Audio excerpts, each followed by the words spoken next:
नमस्कार, जय हिंद दोस्तों बिहार दरोगा। देखिए, बिहार दरोगा देखेंगे तो रोशन सर के द्वारा जो है आपका दोस्तों होमवर्क जो है सीरीज स्टार्ट किया गया है। और आज का जो हमारा डे होने वाला है डे थ्री होने वाला है। इसके पहले का देखेंगे तो डे 2 तक जो है मैंने पूरा वीडियो अपलोड कर दिया है, जो भी आपका होमवर्क मिला है। आज डे 3 में जो भी आपका होमवर्क है पूरा आज हम डिस्कस करेंगे और एक ही वीडियो में देखेंगे। और देखिए क्या होता है कि ऐसे आप इस वीडियो को देखेंगे तो आपको इधर उधर कहीं भटकना नहीं पड़ेगा कि आपको हिस्ट्री ये किताब पढ़ना है, पॉलिटी ये किताब पढ़ना है, या फिर जियोग्राफी ये किताब पढ़ना है। आपको एक ही वीडियो में पूरा टॉपिक हम डिस्कस कर देंगे। आराम से इस वीडियो को देखिएगा और शाम तक जो है आपको जो है दोस्तों कल का जो है आपका जो होमवर्क दिया गया था उसका जो है आपको टेस्ट जो है प्रोवाइड करा दिया जाएगा वीडियो के फॉर्म में। जो आज का हमारा वीडियो जो आज का हमारा होमवर्क मिला है देखेंगे तो करंट अफेयर पढ़ना है आपका पेज नंबर 14 से लेकर के 20 तक। क्वेश्चन बैंक की बात करते हैं, बिहार दरोगा जो आपका क्वेश्चन बैंक निकाला गया है रोशन सर के द्वारा, पेज नंबर 56 से लेकर के 61 तक पढ़ना है, जो कि आज हम पूरा देखने वाले हैं। हिस्ट्री की बात करते हैं तो ब्रिटिश ईस्ट इंडिया कंपनी से संबंधित आपको जो है भारत पर प्रभाव पढ़ना है, ठीक है। पॉलिटी की बात करते हैं तो संवैधानिक विकास पढ़ना है, 1858 से लेकर के 1909 तक पढ़ना है। जियोग्राफी की बात करते हैं तो भारत और पड़ोसी देश पढ़ना है। और जो विविध का टॉपिक है भारत के लोक नृत्य पढ़ना है। अब देखिए इतना सारा टॉपिक आप चाहें तो खुद से पढ़ सकते हैं, बट आपको इधर उधर खोजना पड़ेगा। हमने क्या है कि पूरा खोज करके समय बिता करके आपको एक ही वीडियो में जो है एक ही जगह पर लेके आए हैं। आपका डिमांड भी है कि सर इसको कंटिन्यू कीजिए, तो देखिए हम यही बोलेंगे कि आप ये सब टॉपिक धीरे धीरे कंप्लीट करते रहिए। आने वाले समय में एक ऐसा होगा कि आपका टॉपिक खत्म हो जाएगा, ये सब आप जो है रिवीजन मोड में हो जाएंगे, ठीक है। जब रिवीजन मोड में होंगे तो आपको चीज़ें जो है दोबारा याद होना पड़ेगा, याद करना पड़ेगा, और आप जो है अच्छे तरीके से याद भी कर पाएंगे चीज़ों को। तो चलिए वीडियो को शुरू करते हैं, एक एक लाइन और हर एक चीज़ को जो है देखने का प्रयास करेंगे। शुरू करते हैं भारत में ब्रिटिश शक्ति का विस्तार, ठीक है। और ये जो आपका बुक है दोस्तों आपको बता दें कि आपका दृष्टि का क्विक बुक है, ठीक है। और ये बेस्ट है आपके बिहार दरोगा एग्जाम के लिए, क्योंकि यहाँ से देखिए आपका कोई भी टॉपिक छूटेगा नहीं, और जो भी आपका पॉइंट है आप इस किताब से जो है आप पूरा कर सकते हैं। और इसी को जो है आज हम डिस्कस करने वाले हैं। आराम से आप जो है एक एक लाइन देखिएगा। देखिए यहाँ पे देखेंगे तो आपका 1600 में ब्रिटिश ईस्ट इंडिया कंपनी जब भारत आई, वह पूर्ण रूप से एक व्यापारिक कंपनी थी, किंतु कालांतर में भारत की कमज़ोर राजनीतिक स्थिति और व्याप्त अराजकता का लाभ उठाते हुए कंपनी ने सशस्त्र व्यापार नीति का जो है अनुसरण किया। 1764 यानी बक्सर का जो युद्ध हुआ था, तब अंग्रेज अपने अधिकांश यूरोपीय तथा बंगाल जैसे प्रमुख देशी प्रतिद्वंदियों का उन्मूलन कर चुके थे। अंततः भारत अब ब्रिटिश विस्तार के लिए एक मुक्त क्षेत्र था। अंग्रेजों ने अपनी भारत विजय के दौरान कुछ महत्वपूर्ण सबक जो है सीखे, जिनका ब्रिटिश शक्ति के विस्तार में भी अनुसरण किया। अंग्रेजों का विश्वास था कि भारत में एक ठोस राष्ट्रवादी विचारधारा के अभाव में वे भारतीय शासकों के आपसी झगड़ों का फायदा उठाकर अपनी राजनीतिक आकांक्षाओं को आसानी से जो है पूर्ण कर सकते हैं। इसी का जो है यानी इसी नीति का अनुसरण करते हुए ब्रिटिश ईस्ट इंडिया कंपनी ने भारत में क्षेत्रीय विस्तार किया। देखिए ब्रिटिश शक्ति के विस्तार में निहित कारण, भारत में ब्रिटिश साम्राज्य की स्थापना चरणबद्ध रूप से हुआ। भारत में ब्रिटिश साम्राज्य की जो स्थापना के लिए जो है मुख्यतः 5 व्यक्ति, Lord Clive, Warren Hastings, Cornwallis, Wellesley और डलहौजी, प्रमुख रूप से जो है उत्तरदायी थे, ठीक है। इन्होंने तत्कालीन भारतीय परिस्थितियों का लाभ उठाकर केंद्रीय सत्ता का अभाव, राजनीतिक अस्थिरता, अदूरदर्शिता, ब्रिटिश शक्ति में विस्तार में महत्वपूर्ण भूमिका निभाई। अंग्रेज गवर्नरों द्वारा भारत में क्षेत्र विस्तार के संदर्भ में कहा जाता है कि क्लाइव ने भारत में अंग्रेज राज्य की नींव डाली। वारेन हेस्टिंग ने उस नींव को मजबूत किया। कॉर्नवालिस ने इमारत खड़ी करनी प्रारंभ की। जो वेलेजली था उसने जो है इमारत को पूरा किया, और बाद के जो गवर्नर थे उस गवर्नर जनरल ने जो है उसे जो है अंतिम शक्ल जो है प्रदान किया था।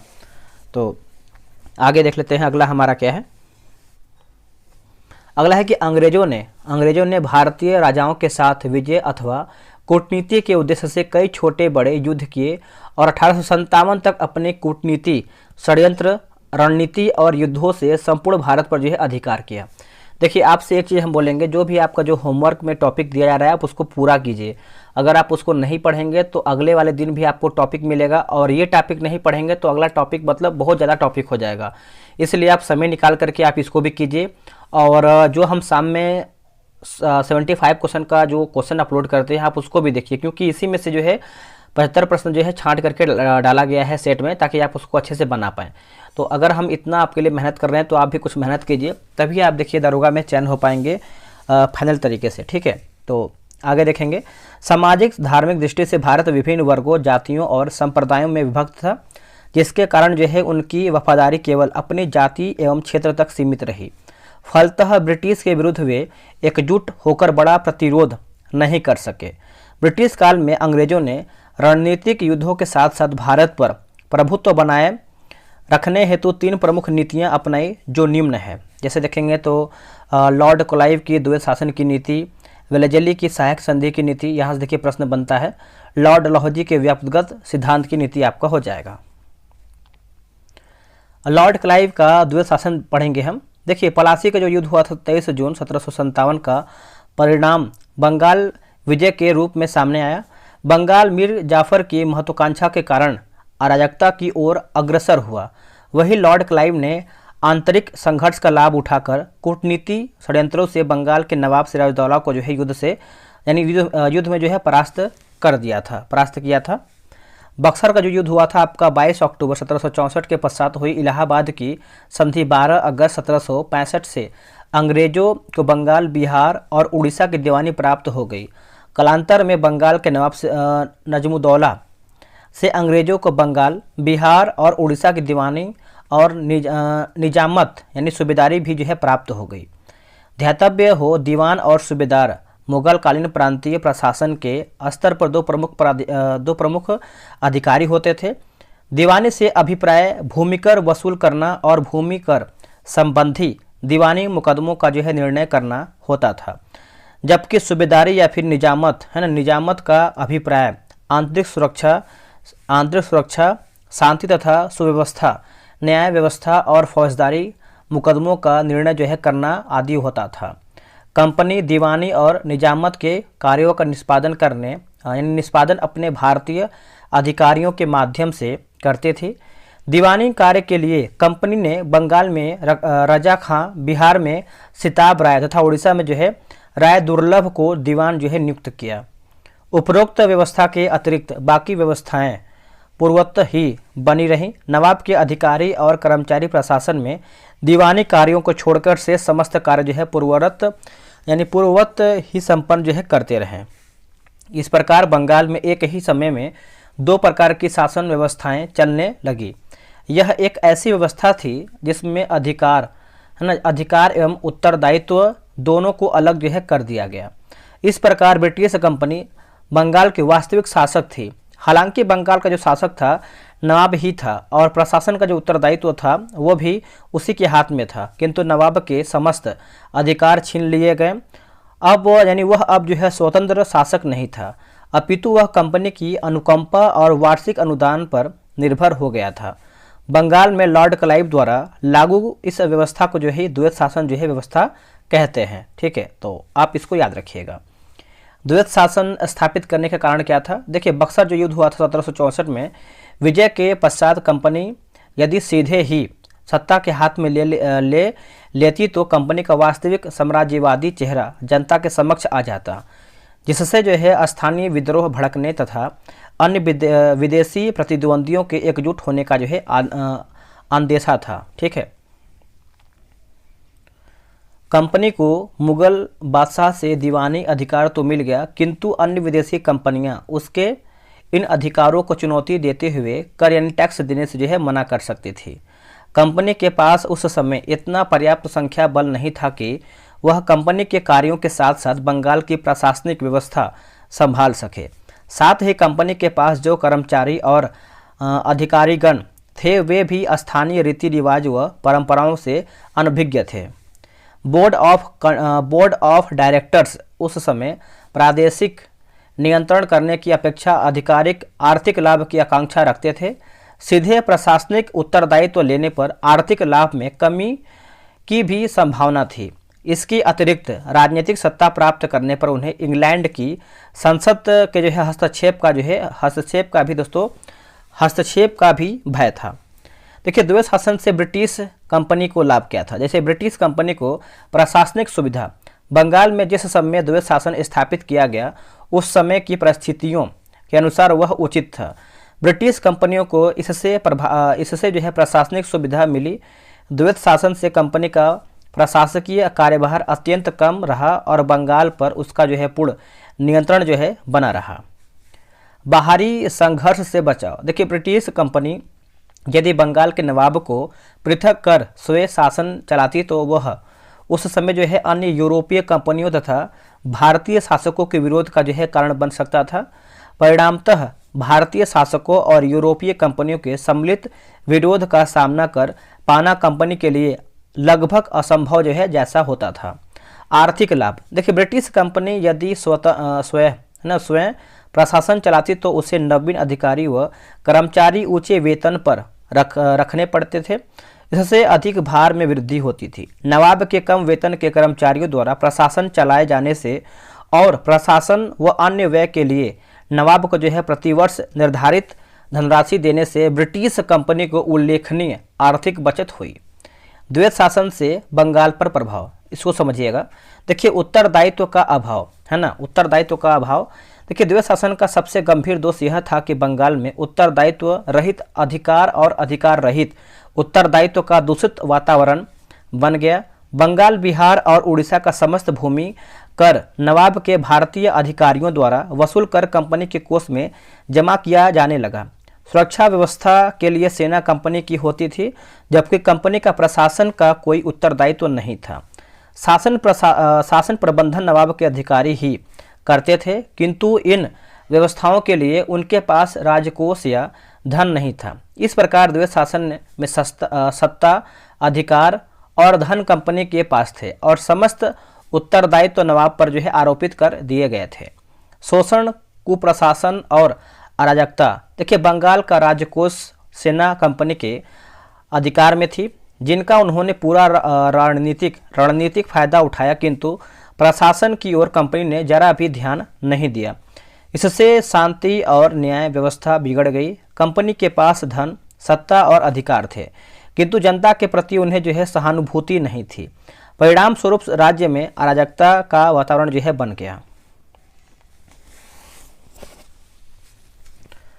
कृषि का पतन।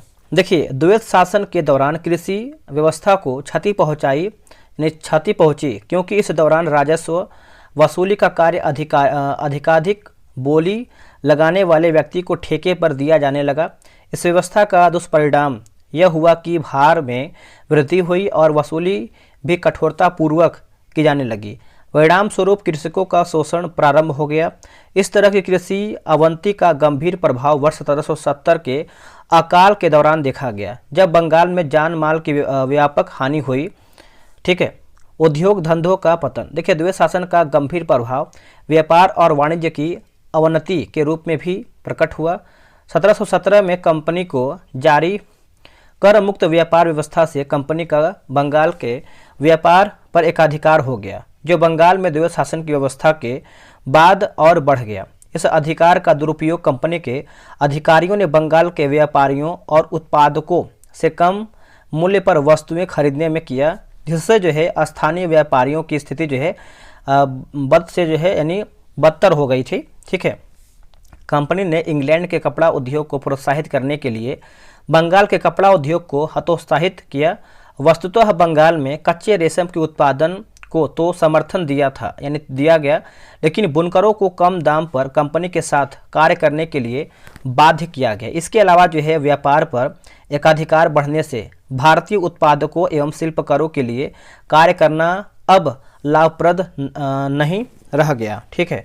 अतः वे उत्पादन प्रक्रिया से दूर होकर कृषि मजदूर मात्र बनकर रह गए, जिससे कृषि पर अतिरिक्त बोझ बढ़ा। द्वैत शासन की आलोचना करते हुए प्रसिद्ध ब्रिटिश इतिहासकार पर्सिवल स्पीयर ने इसे खुली और निर्जलतापूर्ण लूटपाट का युग बताया है। 1772 में वारेन हेस्टिंग ने द्वैत शासन को जो है समाप्त कर दिया था। लॉर्ड वेलेजली की सहायक संधि। यहाँ से देखिए, हमेशा प्रश्न बनता है और ये टॉपिक आपको जानना चाहिए, वो भी डिटेल में जानना चाहिए। देखिए, लॉर्ड वेलेजली ने 1798 में भारत का जो है जनरल बनकर जो है भारत आया था। लॉर्ड वेलेजली साम्राज्यवादी विचारधारा के अंतर्गत कंपनी को भारत की सर्वोच्च शक्ति के रूप में स्थापित करना चाहता था और भारतीय शासकों के दरबारों में सक्रिय एवं सेनाओं में फ्रांसीसी अधिकारियों के बढ़ते प्रभाव को नष्ट करना चाहता था। आगे हमारा है कि उपरोक्त वर्णित लक्ष्यों की पूर्ति के लिए लॉर्ड वेलेजली ने सहायक संधि की नीति का अनुसरण किया। उसने भारतीय राज्यों के साथ सहायक संधि करके कंपनी के राज्य का विस्तार कर फ्रांसीसी प्रभाव को समाप्त किया। स्मरणीय है कि फ्रांसीसी गवर्नर डुप्ले ने सर्वप्रथम सहायक संधि प्रणाली का प्रयोग करते हुए भारतीय नरेशों को सहायता देने और बदले में उनसे धन लेने की शुरुआत जो है किया था, परंतु सहायक संधि को व्यावहारिक रूप जो है वेलेजली ने ही दिया था। सहायक संधि का अर्थ और विकास। देखिए, सहायक संधि का सामान्य अर्थ होता था दो या दो से अधिक शक्तियों के बीच अपनी सुरक्षा हेतु आपसी समझौता, लेकिन तकनीकी अर्थों में और भारत में प्रभाव के आधार पर इसका अर्थ बदल जाता था, यानी बदल जाता है और अब वह व्यवस्था पूर्वक किसी श्रेष्ठ शक्ति की जो है सहायता लेना। अगला है कि यहाँ पर जो है हो जाता है सहायक संधि के द्वारा अब रियासतों की वास्तविक संप्रभुता का हनन जो है किया जाने लगता है। वैसे तो प्रथम सहायक संधि जो 1765 में अंग्रेजों ने अवध के नवाब से ही कर लिया था, जब उनकी सुरक्षा के बदले धन वसूला गया, किंतु इसके वास्तविक शुरुआत की बात करते हैं 1798 से होती है। सहायक संधि का व्यापक प्रयोग जो है वेलेजली द्वारा जो है किया गया। विशिष्ट रूप से प्रवर्तित सहायक संधि को स्वीकार करने वाले कुछ राज्य दिया गया जो कि आपको याद करना जरूरी है। जैसे हैदराबाद की बात करते हैं 1798 व 1800, मैसूर की बात करते हैं 1799 हो जाएगा, तंजौर की बात करते हैं तो अक्टूबर 1799, अवध की बात करते हैं तो नवंबर 1801 होगा, पेशावर जो है दिसंबर 1802 होगा, बरार के भोंसले जो है दिसंबर 1803 होगा, सिंधिया की बात करते हैं तो फरवरी 1804 होगा, जोधपुर, जयपुर, मच्छेरी, बूंदी तथा भरतपुर आपका हो जाएगा। सहायक संधि की विशेषता देखेंगे तो देखिए, वह देशीय रियासत जो संधि स्वीकार करेगी कंपनी की स्वीकृति के बिना अपने कार्य में यानी अपने राज्य में शत्रु राज्य के व्यक्ति को शरण या नौकरी नहीं देगी। देशीय रियासत कंपनी की अनुमति के बिना किसी अन्य राज्य से युद्ध, संधि या मैत्री जो है नहीं कर सकेगी। देशीय रियासतों की रक्षा के लिए कंपनी वहां अपनी सेना रखेगी जिसका खर्च उस रियासत को ही उठाना पड़ेगा। नगद धनराशि या राज्य का कुछ इलाका सेना के खर्च के लिए कंपनी को जो है सौंपना पड़ेगा। देशीय रियासतें शासन प्रबंधन के लिए अपने दरबार में एक ब्रिटिश रेजिडेंट रखेगी। भारतीय नरेशों के आंतरिक शासन में कोई हस्तक्षेप नहीं किया जाएगा। कंपनी राज्यों की आंतरिक एवं बाह्य आक्रमणों से सुरक्षा करेगी। सहायक संधि से कंपनी को लाभ क्या है? देखिए, कंपनी के लिए सहायक संधि एक वरदान सिद्ध हुई है। सहायक संधि से कंपनी को निम्नलिखित लाभ हुए हैं, जैसे यहाँ पे दिया गया है। देशी रियासतों से फ्रांसीसियों का प्रभाव पूर्णतः समाप्त हो गया, क्योंकि फ्रांसीसियों को वह नियुक्ति का अवसर प्राप्त नहीं हो सकता था।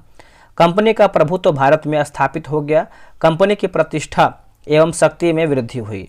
सहायक संधि प्रणाली के अंतर्गत कंपनी को भारतीय राज्यों के खर्च पर एक विशाल सेना की प्राप्ति हुई। और अगला है कि इस प्रणाली से कंपनी के विरुद्ध फ्रांसीसियों द्वारा रची जाने वाली साजिशों को पूर्णतः विफल करने में जो है सहायता मिली। अंग्रेजों के विरुद्ध भारतीय राज्य कोई संघ नहीं बना सकते थे। कंपनी का सामरिक महत्व के स्थानों पर भी नियंत्रण स्थापित हो गया है। कंपनी भारतीय राज्यों के आपसी विवादों में मध्यस्थ जो है बन गई। सहायक संधि के फलस्वरूप कंपनी की साम्राज्यवादी सीमाएं काफ़ी बढ़ गई। इस संधि के द्वारा देशीय राज्य कंपनी का संरक्षण स्वीकार कर संतुष्ट हो गए, जिससे कंपनी के विरुद्ध बढ़ती शत्रुता की भावना को नियंत्रित करने में अभूतपूर्व सफलता जो है प्राप्त हुई। चलिए आगे बढ़ेंगे। अगला हमारा क्या है? देखिए, सहायक संधि का देशी रियासतों पर क्या प्रभाव पड़ा। सहायक संधि प्रणाली जहां एक और अंग्रेजी साम्राज्य के लिए लाभदायक सिद्ध हुई, वहीं देशी राज्यों को इस प्रणाली ने अत्यधिक जो है हानि पहुंचाई। देखिए, सर टॉमस मुनरो के शब्दों में, देशी रियासतों ने अपनी स्वतंत्रता, राष्ट्रीय चरित्र अथवा वह सब जो देश को प्रतिष्ठित बनाते हैं उन्हें बेचकर सुरक्षा मोल ले लेते हैं। निशस्त्रीकरण एवं विदेशी नीति पर कंपनी की सर्वोच्चता स्वीकार कर देशी रियासत के शासक नामात्र के शासक बनकर रह गए एवं उनकी जो है सार्वभौमिक शक्ति जो है समाप्त हो गई। सहायक संधि स्वीकारने वाले राज्य शीघ्र ही दिवालिया हो गए। अंग्रेजों की धन की मांग निरंतर बढ़ती चली गई, जिसे देने में राज्य सक्षम थे। फलतः रियासतों पर अत्यधिक कर्ज का बोझ जो है बढ़ता चला गया। सेना पर अत्यधिक व्यय होने के कारण जो है देशी रियासतों की अर्थव्यवस्था चरमरा गई। वे सेना का खर्च उठाने में असमर्थ सिद्ध होने लगे, जिसका परिणाम यह हुआ कि देशी रियासतों को अपने बहुत बड़े प्रदेश में जो है प्रदेश से जो है हाथ धोना पड़ा। संरक्षित राज्यों के सैनिक बेरोजगार हो गए, क्योंकि उन्हें सेना रखने का जो है अधिकार नहीं रहा। संबंधित राज्य ब्रिटिश कंपनी पर निर्भर हो गए। अंततः प्रजा के प्रति उत्तरदायित्व की भावना समाप्त हो गई। फलतः प्रजा के विद्रोह के भय से अभी तक जो राजा उत्तरदायित्व महसूस करते थे, अब ब्रिटिश की सुरक्षा छतरी प्राप्त होने से विद्रोह का भय भी समाप्त हो गया। ऐसे में देशी शासक जो है विलासी एवं अकर्मण्य हो गए। देशी राज्यों की अर्थव्यवस्था कमजोर होने से हस्तशिल्प उद्योगों के पतन में तेजी आई, क्योंकि यही भारतीय शासक हस्तशिल्प वस्तुओं के संरक्षक एवं खरीदार थे। किंतु अब ब्रिटिश प्रभाव में आने के कारण वे संरक्षण देने में जो है अक्षम हो गए। ठीक है, इस संधि के माध्यम से भारतीय नरेशों की बुद्धिमत्ता, साहस, सैन्य संगठन आदि कमजोर हुए, जिसका परिणाम यह हुआ कि भारतीय राज्य निरंतर पतन की ओर जो है अग्रसर होते रहे। नोट: इंदौर के होलकरों ने सहायक संधि स्वीकार जो है नहीं किया था। ये हमेशा देखिए प्रश्न पूछता है कि कौन से जो थे सहायक संधि जो है स्वीकार नहीं किए थे, तो इंदौर है ना, इंदौर के होलकरों ने जो है सहायक संधि स्वीकार नहीं किए थे। अब यहाँ पे कुछ मूल्यांकन दिया गया है जो कि इम्पोर्टेंट तो नहीं है, बट पढ़ ही लेते हैं। ठीक है, पढ़ लेते हैं। देखिए, सहायक संधि वास्तव में किसी भी राज्य की संप्रभुता को अधिगृहित करने वाला दस्तावेज था, जिसके तहत राज्यों को स्वयं अपनी रक्षा करने का, कूटनीतिक संबंध स्थापित करने का, विदेशियों को नियुक्त करने का और यहाँ तक कि अपने पड़ोसियों के साथ हुए विवादों का समाधान करने का अधिकार प्राप्त नहीं था। निश्चय ही यह प्रणाली भारतीय राज्यों के लिए एक मीठा विष था। अब देखेंगे लॉर्ड डलहौजी के व्याप्तगत सिद्धांत की नीति। 1848 से 1856 का काल ब्रिटिश कालीन भारत के इतिहास में अत्यंत महत्वपूर्ण काल माना जाता है। इस काल में लॉर्ड डलहौजी भारत का गवर्नर जनरल था। वह बहुत ही सक्रिय प्रशासक था। उसने युद्धों और कूटनीतियों से भारतीय राज्यों पर अधिकार करके भारत में ब्रिटिश साम्राज्य का जो है विस्तार किया था।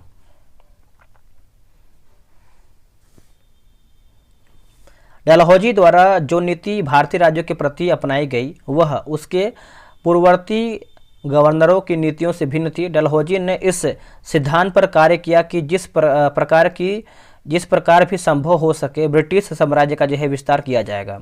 व्याप्तगत सिद्धांत हड़प नीति का अभिप्राय। लॉर्ड डलहौजी ने अपनी साम्राज्य विस्तार की महत्वाकांक्षा के लिए विलय के सिद्धांत इन डॉक्ट्रिन ऑफ लेफ्ट का सहारा लिया। इस सिद्धांत के अनुसार अगर किसी सुरक्षा प्राप्त राज्य का शासन बिना स्वाभाविक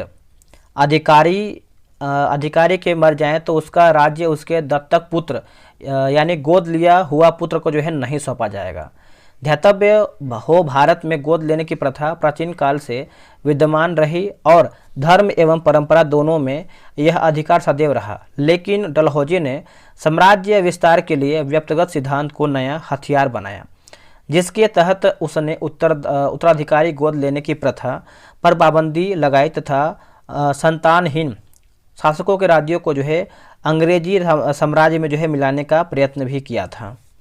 डलहौजी ने भारतीय राज्यों को 3 श्रेणी में जो है वर्गीकृत किया है। जैसे प्रथम श्रेणी की बात करते हैं तो वे रियासतें थी जो कभी भी ब्रिटिश शासक के अधीन नहीं रही, न ही वे कर देती थी। ऐसी रियासतों पर गोद लेने से कोई हस्तक्षेप नहीं था।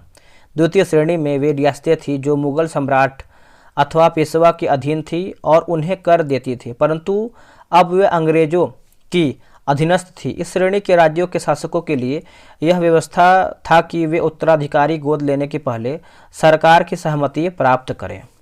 तृतीय श्रेणी में वे राज्य थे जिनके निर्माण में ब्रिटिश सरकार का प्रत्यक्ष अथवा अप्रत्यक्ष योगदान था तथा ऐसे राज्यों के शासकों के उत्तराधिकारी गोद लेने पर पूर्णतः पाबंदी लगा दी गई थी।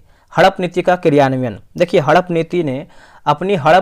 लॉर्ड डलहौजी ने अपनी हड़प नीति के आधार पर गोद लेने की प्रथा को अमान्य कर निम्नलिखित राज्यों के ब्रिटिश साम्राज्य में जो है विलीन कर दिया था। ये देखिए इंपॉर्टेंट है। सतारा की बात करते हैं 1848। डलहौजी की हड़प नीति का पहला शिकार जो है आपका सतारा हुआ था।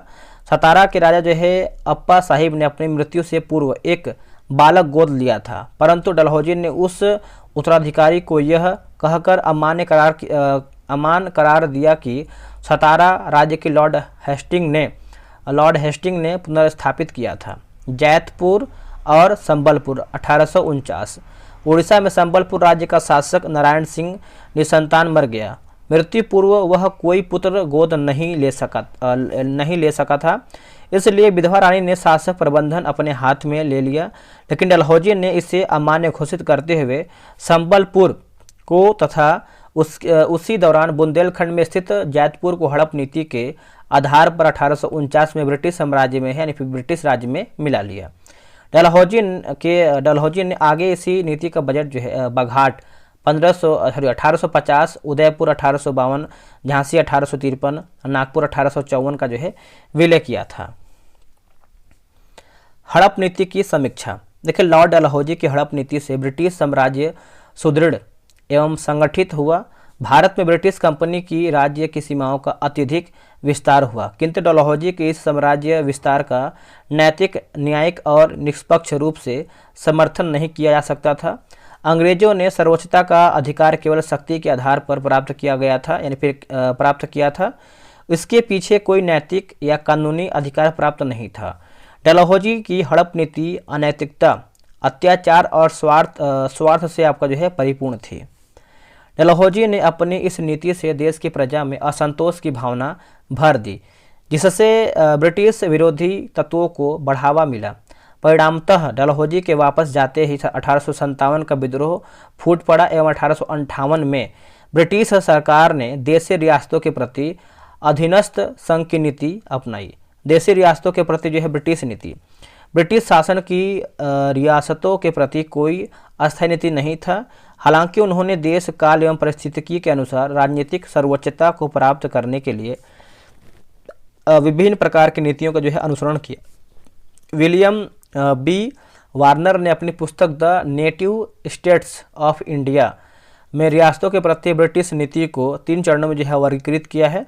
घेरे की नीति 1765 से 1813। कंपनी का राजनीतिक दृष्टि से यह शैशव काल था, अतएव कंपनी ने सीमित उत्तरदायित्व एवं राज्यों के प्रति हस्तक्षेप की नीति का अनुपालन किया है। कंपनी का उद्देश्य अपने जीते हुए प्रदेशों के पास बफर स्टेट की स्थापना करना था। उदाहरण स्वरूप बंगाल को सुरक्षित रखने के लिए अवध के साथ संधि कर उसे बफर स्टेट बनाया गया। ऐसा इसलिए क्योंकि वहां मराठा आक्रमण का खतरा था। वारेन हेस्टिंग के समय अवध के मामले में हस्तक्षेप, रुहेला युद्ध, मराठा युद्ध, उसके बाद द्वितीय आंग्ल मैसूर युद्ध आदि अंग्रेजों की हस्तक्षेप की नीति से विचलन को दर्शाता है। इसी प्रकार लॉर्ड कॉर्नवालिस ने टीपू के विरुद्ध तृतीय आंग्ल मैसूर युद्ध लड़कर हस्तक्षेप की नीति का जो है आपका उल्लंघन किया है। निष्कर्ष की बात करते हैं तो यह कहा जा सकता है कि इस काल में कंपनी ने अपनी स्थिति को सुदृढ़ करने के लिए हस्तक्षेप की नीति का पालन किया, किंतु आवश्यकता पड़ने पर उसका जो है उल्लंघन भी किया। अधीनस्थ पृथक्करण की नीति 1813 से 1858। इस काल में ब्रिटिश औद्योगिक नीति के तहत मुक्त व्यापार की नीति को अपनाया गया, जिसके लिए राज्यों को अधीन बनाए जाने व उन पर प्रत्यक्ष नियंत्रण की आवश्यकता थी। अतः हेस्टिंग के आगमन के साथ ही क्षेत्र विस्तार और युद्ध की नीति की शुरुआत जो है किया गया। इस काल में मूलतः सहायक संधि जैसी नीति अपनाई गई, जिसमें राज्यों को ब्रिटिश सत्ता के अधीन कर एक जो है नए राज्य से उनसे जो है आपको दोस्तों देखेंगे तो संबंध विच्छेद कर देने का तत्व प्रमुख था, ताकि वे कंपनी के विरुद्ध संगठित न हो सके। इस काल में मराठों के साथ अलग अलग संधियां की गई तथा राजपूत राज्यों पर नियंत्रण स्थापित हुआ। लॉर्ड विलियम बेटिंग के काल में कुप्रशासन के आरोप में भी राज्यों को मिलाया गया। डलहौजी के काल में साम्राज्य का विस्तार पूरे भारतीय उपमहाद्वीप पर हुआ, जिसमें व्यक्तिगत सिद्धांत यानी डॉक्ट्रिन्स ऑफ लैप्स जो है प्रमुख रहा। आगे हमारा दोस्तों है आपका अधीनस्थ संघ नीति 1858 से 1935। देखिए 1857 के विद्रोह से अंग्रेजों को इस बात का एहसास हो गया कि विद्रोह विलय एवं रियासतों के प्रति अलगाव की नीति का परिणाम था। अतः अंग्रेजों ने एक ऐसी नीति का अनुसरण आवश्यक समझा जिसमें स्थानीय शासकों की वफादारी एवं सहयोग प्राप्त किया जा सके। अंततः एक ऐसी नीति बनाई गई जिससे भारतीय रियासतों को अलग न रखा जाए, बल्कि उन्हें भारतीय प्रशासन में श्रेष्ठ स्थान जो है आपका दिया गया। महारानी विक्टोरिया की घोषणा के माध्यम से विलय की नीति का त्याग जो है किया गया एवं कहा गया कि ब्रिटिश सरकार अब भारतीय रियासतों का विलय नहीं करेगी। इससे अतिरिक्त देशी नरेशों को गोद लेने का अधिकार जो है लौटा दिया गया। अब अंग्रेजों की नीति यह थी कि कुप्रशासन के लिए शासकों को दंडित किया जाएगा या आवश्यकता पड़ने पर हटा भी दिया जाएगा, लेकिन राज्यों का विलय जो है न किया जाए। 1876 में देशी रियासतों पर ब्रिटिश सर्वोच्चता को वैधानिक रूप दे दिया गया तथा लॉर्ड लिटन ने महारानी विक्टोरिया को भारत की सामग्री घोषित किया। ब्रिटिश सर्वोच्चता ने मुगल सर्वोच्चता का स्थान ग्रहण किया तथा इस तरह से भारतीय रियासतें अंग्रेजों के अधीन हो गई। इस काल में अधीनस्थता के साथ राजनीतिक एकीकरण की प्रवृत्ति उभर कर सामने आई। आधुनिक साधन जैसे रेलवे, डाकतार, सड़क, प्रेस तथा शिक्षा व्यवस्था ने राजनीतिक एकीकरण में महत्वपूर्ण जो है भूमिका निभाई। इस प्रकार इस काल में ब्रिटिश सर्वोच्चता पूरी तरह जो है स्थापित हो गई एवं भारतीय रियासतें ब्रिटिश शासकों के अधीन हो गई।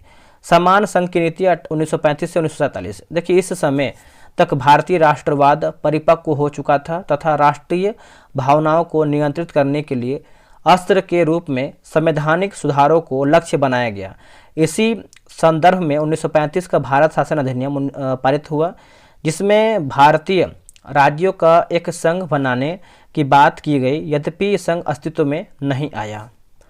कालांतर में क्रिप्स मिशन, वेबल योजना, कैबिनेट मिशन आदि के माध्यम से संवैधानिक सुधारों की बात की गई।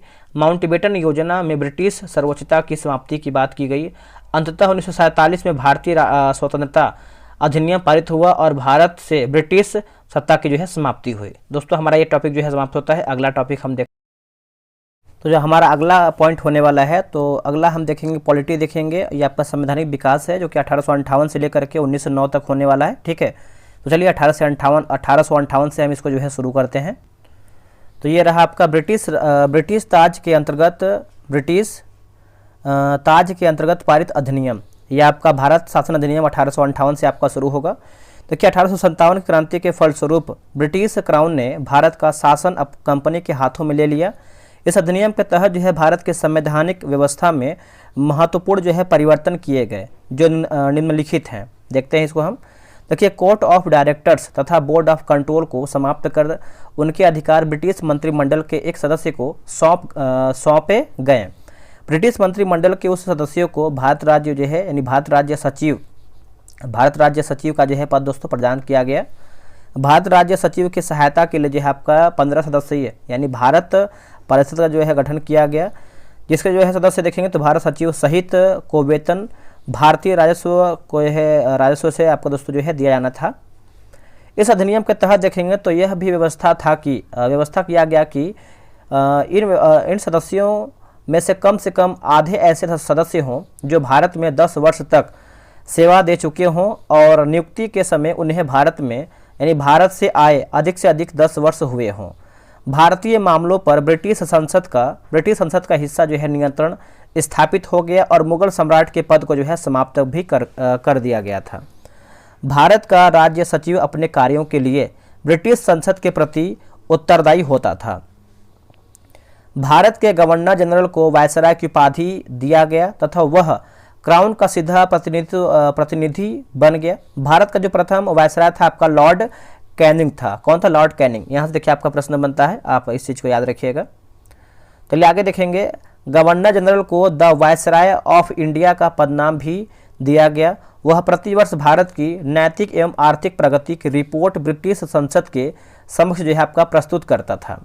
भारतीय परिषद अधिनियम 1861 देखेंगे, है ना। देखिए भारतीय परिषद अधिनियम 1861 भारत के संवैधानिक इतिहास में एक महत्वपूर्ण घटना है, क्योंकि इसके द्वारा जो है भारत सरकार की मंत्रिमंडलीय व्यवस्था की नींव रखी गई थी। इस अधिनियम के प्रमुख प्रावधान जो है निम्न है, देख लेते हैं। देखिए देखेंगे तो इस अधिनियम द्वारा कार्यकारी परिषद के सदस्यों की जो संख्या है 4 से बढ़ाकर जो है 5 कर दिया गया था। इसमें 3 सदस्य प्रशासनिक सेवा के होते थे, जिनको भारत में रहने का 10 वर्ष का अनुभव होना आवश्यक था। शेष 2 सदस्यों में से एक को 5 वर्ष विधि संबंधित अनुभव प्राप्त होना जो है आवश्यक था।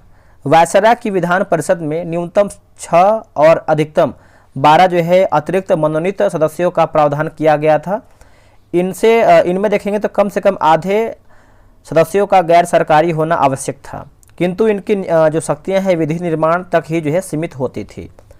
1862 में लॉर्ड कैनिंग ने 3 भारतीयों यानी बनारस के राजा, पटियाला के महाराजा और सर दिनकर राव को विधान परिषद में जो है मनोनीत दोस्तों जो है किया गया था। वायसराय को विधान परिषद यानी विधानसभा में भारतीयों के नाम निर्दिष्ट करने की शक्ति प्रदान की गई। यह राज्य सचिव के नियंत्रण तथा निरीक्षण में जो है आपका कार्य करती थी। वायसराय को विशेषाधिकार व आपात स्थिति में अध्यादेश जारी करने का अधिकार जो है दोस्तों दिया गया था। वायसराय को आवश्यक नियम एवं आदेश जारी करने की शक्ति प्रदान की गई, जिसके तहत लॉर्ड कैनिंग ने भारतीय शासन में पहली बार संविभागीय प्रणाली पोर्टफोलियो सिस्टम की जो है शुरुआत किया था। ठीक है, लॉर्ड कैनिंग ने। इस अधिनियम ने बम्बई और मद्रास प्रेसिडेंसियों को कानून बनाने की शक्ति जो है वापस देकर विकेंद्रीकरण की प्रक्रिया की जो है शुरुआत भी किया था। अगला है भारत परिषद अधिनियम 1892 देखेंगे। 1892 देखिए, इसमें देखेंगे तो इस अधिनियम द्वारा केंद्रीय तथा प्रांतीय विधान परिषदों के सदस्य संख्या को बढ़ा दिया गया। केंद्रीय विधान परिषद के संदर्भ में न्यूनतम 10 तथा अधिकतम की बात करते हैं तो 16 अतिरिक्त सदस्य यानी गैर सरकारी निर्धारित किए गए। गवर्नर जनरल को उनके नामांकित करने के नियम बनाने का जो है प्राधिकार प्राप्त था। परिषद के भारतीय सदस्यों को वार्षिक बजट पर बहस करने और सरकार से प्रश्न पूछने का अधिकार भी दिया गया, लेकिन परिषद के अध्यक्ष को भारतीय सदस्यों द्वारा जो है पूछे गए किसी भी प्रश्न को स्वीकृत या अस्वीकृत करने का जो है अधिकार प्राप्त था। केंद्रीय एवं प्रांतीय विधान परिषदों में गैर सरकारी सदस्यों की नियुक्ति के अप्रत्यक्ष एवं सीमित चुनावी प्रावधान किए गए। हालांकि 1892 के अधिनियम में चुनाव शब्द का जो है प्रयोग नहीं हुआ था। ये देखिए बहुत ज़्यादा इंपॉर्टेंट है आपके लिए। आगे हमारा देखिए बॉक्स में क्या है, नोट की बात करते हैं तो भारतीय परिषद अधिनियम 1892 भारतीय राष्ट्रीय कांग्रेस के 1889 से 1891 तक अधिवेशनों में स्वीकार किए गए प्रस्तावों से प्रभावित होकर पारित किया गया था। अगला है कि हमारा भारतीय परिषद अधिनियम 1909 जो कि इसको जो है मार्ले मिंटो सुधार भी कहते हैं, ये भी आपको याद रखना है।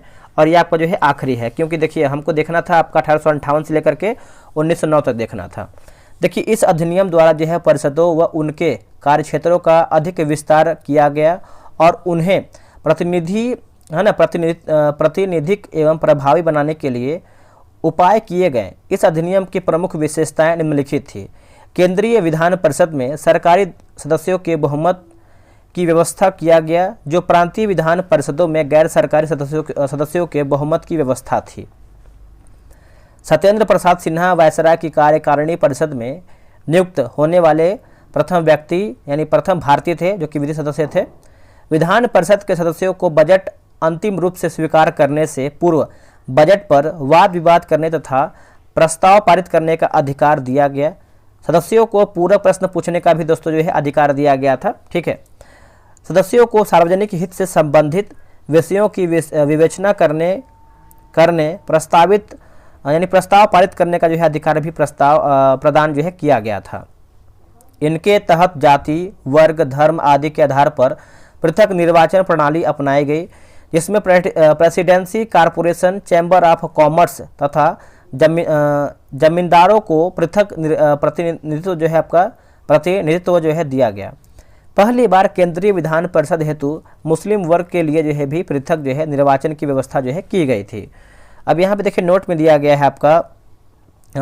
गया है कि लॉर्ड मिंटो भारत के वायसराय तथा जॉन मार्ले इंग्लैंड में जो है भारत के राज्य सचिव थे। लॉर्ड मिंटो को सांप्रदायिक निर्वाचन के जनक के रूप में दोस्तों जो है जाना जाता है। ये देखिए आपके लिए इंपॉर्टेंट है। अब देखिए कल का जो आपका टॉपिक आएगा तो हो सके तो 1919 से आपका नेक्स्ट होगा, बट हमने जो है 1909 से तक जो है मैंने कर दिया है। ठीक है, तो चलिए अगला हमारा टॉपिक क्या है दोस्तों। अगला हम देखेंगे आपका जियोग्राफी देखेंगे, और जियोग्राफी में देखेंगे तो जो टॉपिक है आपका भारत और पड़ोसी देश देखेंगे। और देखिए ये जो आपका टॉपिक दोस्तों, जो पहला आपको जो आपका होमवर्क था मैंने उसमें पूरा कंप्लीट ही करवा दिया था, तो इसको भी एक बार देख लीजिए ताकि आपका रिवीजन हो जाए। क्योंकि जिससे इसमें देखेंगे तो भारत और पड़ोसी जो देश है मैंने एक ही वीडियो में पूरा कंप्लीट करा दिया था। ठीक है, तो चलिए इसको भी हम देख लेते हैं ताकि आपका रिवीजन दोबारा। चलिए इसको भी देख लेते हैं। देखिए यहाँ पे देखेंगे तो भारतीय राज्यों की सीमा से संलग्न देश हमारा कौन कौन सा है, तो पूरा हम इसी को देखेंगे। देखिए जो आज का हमारा जो होमवर्क दिया गया है थोड़ा सा कम दिया गया है, ताकि आप कम होमवर्क में अच्छे से रिवीजन कर पाएँ, चीज़ों को याद कर पाएँ। क्योंकि देखिए ज़्यादा होमवर्क हो जाएगा तो आप क्वेश्चन बना नहीं पाएंगे, इसकी वजह से जो है उसी में जो है एडजस्ट किया गया। जैसे देखेंगे तो भारतीय राज्य दिया गया है, संलग्न देशों की संख्या और संलग्न देशों के नाम। जैसे सिक्किम से बात करते हैं तो 3 आपका जो है देश हो जाएगा, जिसमें से आपका नेपाल, भूटान, चीन होगा। अरुणाचल प्रदेश की बात करते हैं तो आपका 3 देश हो जाएगा, जिसमें से आपका चीन, भूटान, म्यांमार होगा। नागालैंड की बात करते हैं तो आपका 1 देश हो जाएगा, जिसमें से आपका म्यांमार है। मणिपुर की बात करते हैं तो 1 हो जाएगा म्यांमार हो जाएगा। मिजोरम की बात करते हैं तो 2 होगा, बांग्लादेश और म्यांमार हो जाएगा। त्रिपुरा की बात करते हैं तो 1 हो जाएगा, बांग्लादेश होगा। और दिया गया है मेघालय से आपका हो जाएगा दोस्तों 1, जिसमें से आपका हो जाएगा ये बांग्लादेश होगा। असम की बात करते हैं तो 2 हो जाएगा, जिसमें से आपको हो जाएगा भूटान, बांग्लादेश होगा। पश्चिम बंगाल की बात करते हैं तो पश्चिम बंगाल में हो जाएगा 3, बांग्लादेश, नेपाल, भूटान होगा। और बिहार में आपको हो जाएगा 1, बिहार से सटा आप देखेंगे तो नेपाल होगा। उत्तर प्रदेश से आपको हो जाएगा 1, नेपाल होगा। उत्तराखंड से हो जाएगा 2, नेपाल, चीन होगा। हिमाचल प्रदेश की बात करते हैं तो 1 हो जाएगा, जिसमें से आपका ये चीन हो जाएगा। जम्मू कश्मीर केंद्रशासित प्रदेश 1, पाकिस्तान। पंजाब की बात करते हैं तो आपका हो जाएगा 1, पाकिस्तान होगा। राजस्थान की बात करते हैं तो 1 हो जाएगा, जिसमें से आपका पाकिस्तान सटा है। गुजरात से आपको हो जाएगा 1, पाकिस्तान। लद्दाख की बात करते हैं तो 3, जिसमें से आपका चीन है, पाकिस्तान है और आपका अफगानिस्तान है। विभाजित देश और संबंधित देश, देखिए रेड क्लिप रेखा की बात करते हैं तो भारत पाकिस्तान, अध्यारोपित सीमा भारत बांग्लादेश। मैकमोहन रेखा की बात करते हैं तो भारत चीन आपका हो जाएगा दोस्तों। आगे हमारा है डुरंट रेखा, है ना, तो भारत अफगानिस्तान। यह रेखा वर्तमान में पाक अधिकृत कश्मीर यानी पीओके में स्थित है। देखिए प्रमुख चैनल, यहाँ से देखिए आपका हमेशा प्रश्न पूछा जाता है, तो आपको इस टॉपिक जो है अच्छे से क्लियर करके जाना पड़ेगा। ठीक है, जैसे देखेंगे तो 8 डिग्री चैनल मालदीव मिनिकाय भारत होगा। 9 डिग्री की बात करते हैं तो आपका मिनिकाय लक्षद्वीप होगा। 6 डिग्री चैनल की बात करते हैं तो ग्रेट निकोबार सुमात्रा इंडोनेशिया हो जाएगा। और 10 डिग्री की बात करते हैं तो अंडमान, लघु अंडमान व निकोबार, कार निकोबार होगा। ग्रेट चैनल की बात करते हैं तो आपका इंदिरा पॉइंट इंडोनेशिया होगा। पाक जल संधि की बात करते हैं तो भारत, पाकिस्तान, तमिलनाडु, जाफना प्रायद्वीप। कोको जल संधि की बात करते हैं तो अंडमान कोको द्वीप म्यांमार हो जाएगा। पड़ोसी देश सीमा की लंबाई किलोमीटर में, संबंध भारतीय राज्यों की संख्या, संबंध भारतीय राज्यों के केंद्रशासित प्रदेश आपका यहाँ पे दिया गया है। जैसे बांग्लादेश की बात करते हैं तो 4096.7 आपको हो जाएगा किलोमीटर, 5 राज्य है, जिसमें से आपका पश्चिम बंगाल, असम, मेघालय, त्रिपुरा, मिजोरम होगा। चीन की बात करते हैं तो आपका 3488 हो जाएगा, जिसमें से आपका 5 राज्य होगा। हिमाचल प्रदेश, उत्तराखंड, सिक्किम, अरुणाचल प्रदेश, लद्दाख आपका होगा। पाकिस्तान की बात करते हैं तो आपका 3323 हो जाएगा, जिसमें से आपका 5 राज्य है, जम्मू कश्मीर, पंजाब, राजस्थान, गुजरात, लद्दाख होगा। नेपाल से देखेंगे तो आपका 1751 हो जाएगा, 5 राज्य है, उत्तराखंड, उत्तर प्रदेश, बिहार, पश्चिम बंगाल, सिक्किम होगा। म्यांमार से देखेंगे तो आपको हो जाएगा 1643, इसमें से 4 राज्य है, अरुणाचल प्रदेश, नागालैंड, मणिपुर, मिजोरम होगा। भूटान की बात करते हैं तो 699 हो जाएगा, 4 राज्य है, सिक्किम, पश्चिम बंगाल, असम और अरुणाचल प्रदेश होगा। अफगानिस्तान से हो जाएगा 106 किलोमीटर, 1 हो जाएगा, लद्दाख हो जाएगा। ठीक है, भारतीय राज्यों एवं केंद्र शासित प्रदेश की राजधानी, जैसे हिमाचल प्रदेश का हो जाएगा शिमला ग्रीष्मकाल में, और धर्मशाला की बात करते हैं तो सर्दियों में। पंजाब का हो जाएगा चंडीगढ़, हरियाणा का हो जाएगा चंडीगढ़, उत्तराखंड का हो जाएगा देहरादून सर्दियों में, और गैरसैंड हो जाएगा ग्रीष्मकाल में। उत्तर प्रदेश का हो जाएगा लखनऊ, राजस्थान का आपका हो जाएगा जयपुर होगा। आगे है गुजरात का हो जाएगा दोस्तों गांधीनगर होगा, मध्य प्रदेश का हो जाएगा भोपाल, छत्तीसगढ़ का हो जाएगा रायपुर, बिहार का हो जाएगा पटना, झारखंड का हो जाएगा रांची, उड़ीसा का हो जाएगा भुवनेश्वर, महाराष्ट्र का हो जाएगा मुंबई। आगे है कर्नाटक की बात करते हैं तो बेंगलुरु होगा, केरल का हो जाएगा तिरुवनंतपुरम, तमिलनाडु को हो जाएगा चेन्नई, आंध्र प्रदेश की बात करते हैं तो अमरावती। 3 राजधानियां प्रस्तावित, अमरावती विधायी, कुर्नूल जो है न्यायिक और विशाखापट्टनम जो है आपका कार्यकारी है। तेलंगाना की बात करते हैं तो हैदराबाद होगा, पश्चिम बंगाल का हो जाएगा कोलकाता होगा, गोवा का हो जाएगा पणजी, सिक्किम का हो जाएगा गंगटोक, असम का हो जाएगा दिसपुर, अरुणाचल प्रदेश का हो जाएगा ईटानगर और नागालैंड की बात करते हैं तो कोहिमा होगा, मणिपुर का हो जाएगा इम्फाल और मिजोरम की बात करते हैं तो ये आपका आइजॉल हो जाएगा। त्रिपुरा की बात करते हैं तो अगरतला होगा, मेघालय का हो जाएगा शिलोंग। अगला है केंद्र शासित प्रदेश राजधानी। देखिए चंडीगढ़ की बात करते हैं तो चंडीगढ़ होगा, पुडुचेरी का हो जाएगा पुडुचेरी, लक्षद्वीप का हो जाएगा करावती, अंडमान एवं निकोबार द्वीप समूह की बात करते हैं तो पोर्ट ब्लेयर होगा, दक्षिणी अंडमान। राजधानी यानी राष्ट्रीय राजधानी क्षेत्र दिल्ली की बात करते हैं नई दिल्ली होगा, दादरा और नगर हवेली तथा दमन और दीव ये आपका दमन होगा। जम्मू कश्मीर की बात करते हैं श्रीनगर ग्रीष्मकाल में, जम्मू सर्दियों में। लद्दाख की बात करते हैं तो ये आपका लेह हो जाएगा। क्या होगा दोस्तों? लेह हो जाएगा। अगला हमारा बॉक्स है कि बोला है कि दोस्तों विदेशी शासन अधीन क्षेत्र जो स्वतंत्रता पश्चात भारत में सम्मिलित किए गए, जैसे पुर्तगाल के अधीन और फ्रांस के अधीन। दादर एवं नागर हवेली 1954 और चंद्रनगर की बात करते हैं 1946 स्वतंत्रता पूर्व सम्मिलित, ये आपका फ्रांस के अधीन हो जाएगा। और दमन व दीव की बात करते हैं तो 1961 और गोवा की बात करते हैं तो ये भी आपका 1961 ही हो जाएगा। और पौंडीचेरी वर्तमान पुडुचेरी 1954, कराईकल 1954, माहे 1954, यनम की बात करते हैं तो ये भी आपका 1954 ही हो जाएगा। भारत से संबंधित अन्य प्रमुख पॉइंट या तथ्य देख लेते हैं, जैसे प्रादेशिक जल बीमा जो है 12 समुद्री मील तक, संलग्न क्षेत्र मंडल जो है 24 समुद्री मील तक, अन्य क्षेत्र मंडल 200 समुद्री मील तक। भारत का औसत समुद्र तल का मापन जो है चेन्नई से। जनसंख्या के आधार पर विश्व में स्थान दूसरा क्रमशः जो है चीन, भारत, संयुक्त राज्य अमेरिका, इंडोनेशिया, ब्राज़ील। क्षेत्रफल के आधार पर विश्व में स्थान 7वां क्रमशः रूस, कनाडा, संयुक्त राज्य अमेरिका, चीन, ब्राज़ील, ऑस्ट्रेलिया। विश्व के क्षेत्रफल में हिस्सा की बात करते हैं तो आपका 2.4% हो जाएगा। पड़ोसी देश की संख्या की बात करते हैं तो 7, विश्व जनसंख्या का परसेंट की बात करते हैं तो 17.5%, और पूर्वी एवं पश्चिमी छोर के बीच समय अंतराल की बात करते हैं तो ये आपका 2 घंटा हो जाएगा। तो ये भी देखिए आपका टॉपिक हमने समाप्त कर दिया है। का हल प्रश्न पत्र है। चलिए वीडियो को शुरू करते हैं। उससे पहले आप सब लोगों से रिक्वेस्ट करेंगे, अगर आप वीडियो को अभी तक लाइक नहीं किए हैं तो लाइक कीजिएगा। दोस्तों इससे क्या होता है कि हमें मोटिवेशन मिलता है, क्योंकि 1 से 1.5 घंटे का वीडियो बनता है तो मेहनत लगता है, ये आपको ही पता है। अगर आप लाइक करते हैं, वीडियो को शेयर करते हैं तो ये होता है कि चलिए आप लोग मिलके सपोर्ट कर रहे हैं और आपके लिए कुछ बेहतर से बेहतर सेट वीडियो लेकर के आया जाए। चलिए पहला आपका क्वेश्चन क्या है, बोला कि टॉयलेट मैन ऑफ इंडिया किसे कहा जाता है? टॉयलेट मैन ऑफ इंडिया जो है किसे कहते हैं? तो बिंदुएश्वर पाठक को कहते हैं। ऑप्शन नंबर बी सही आंसर होगा। इनका जन्म जो है बिहार के वैशाली जिले में 1943 में हुआ था। इन्होंने भारत में स्वच्छता एवं स्वास्थ्य की दशा में सुधार और सामाजिक परिवर्तन हेतु 1970 में सुलभ इंटरनेशनल संस्था की स्थापना की। इन्होंने 1991 में पद्म भूषण से सम्मानित भी किया गया है। इनकी मृत्यु जो है 15 अगस्त 2023 को नई दिल्ली में हुआ है। 15 अगस्त 2023 को हुआ है। मिशन इंद्रधनुष का संबंध किससे है? मिशन इंद्रधनुष का संबंध देखेंगे तो ये आपका टीकाकरण से है। आंसर आपका डी होगा।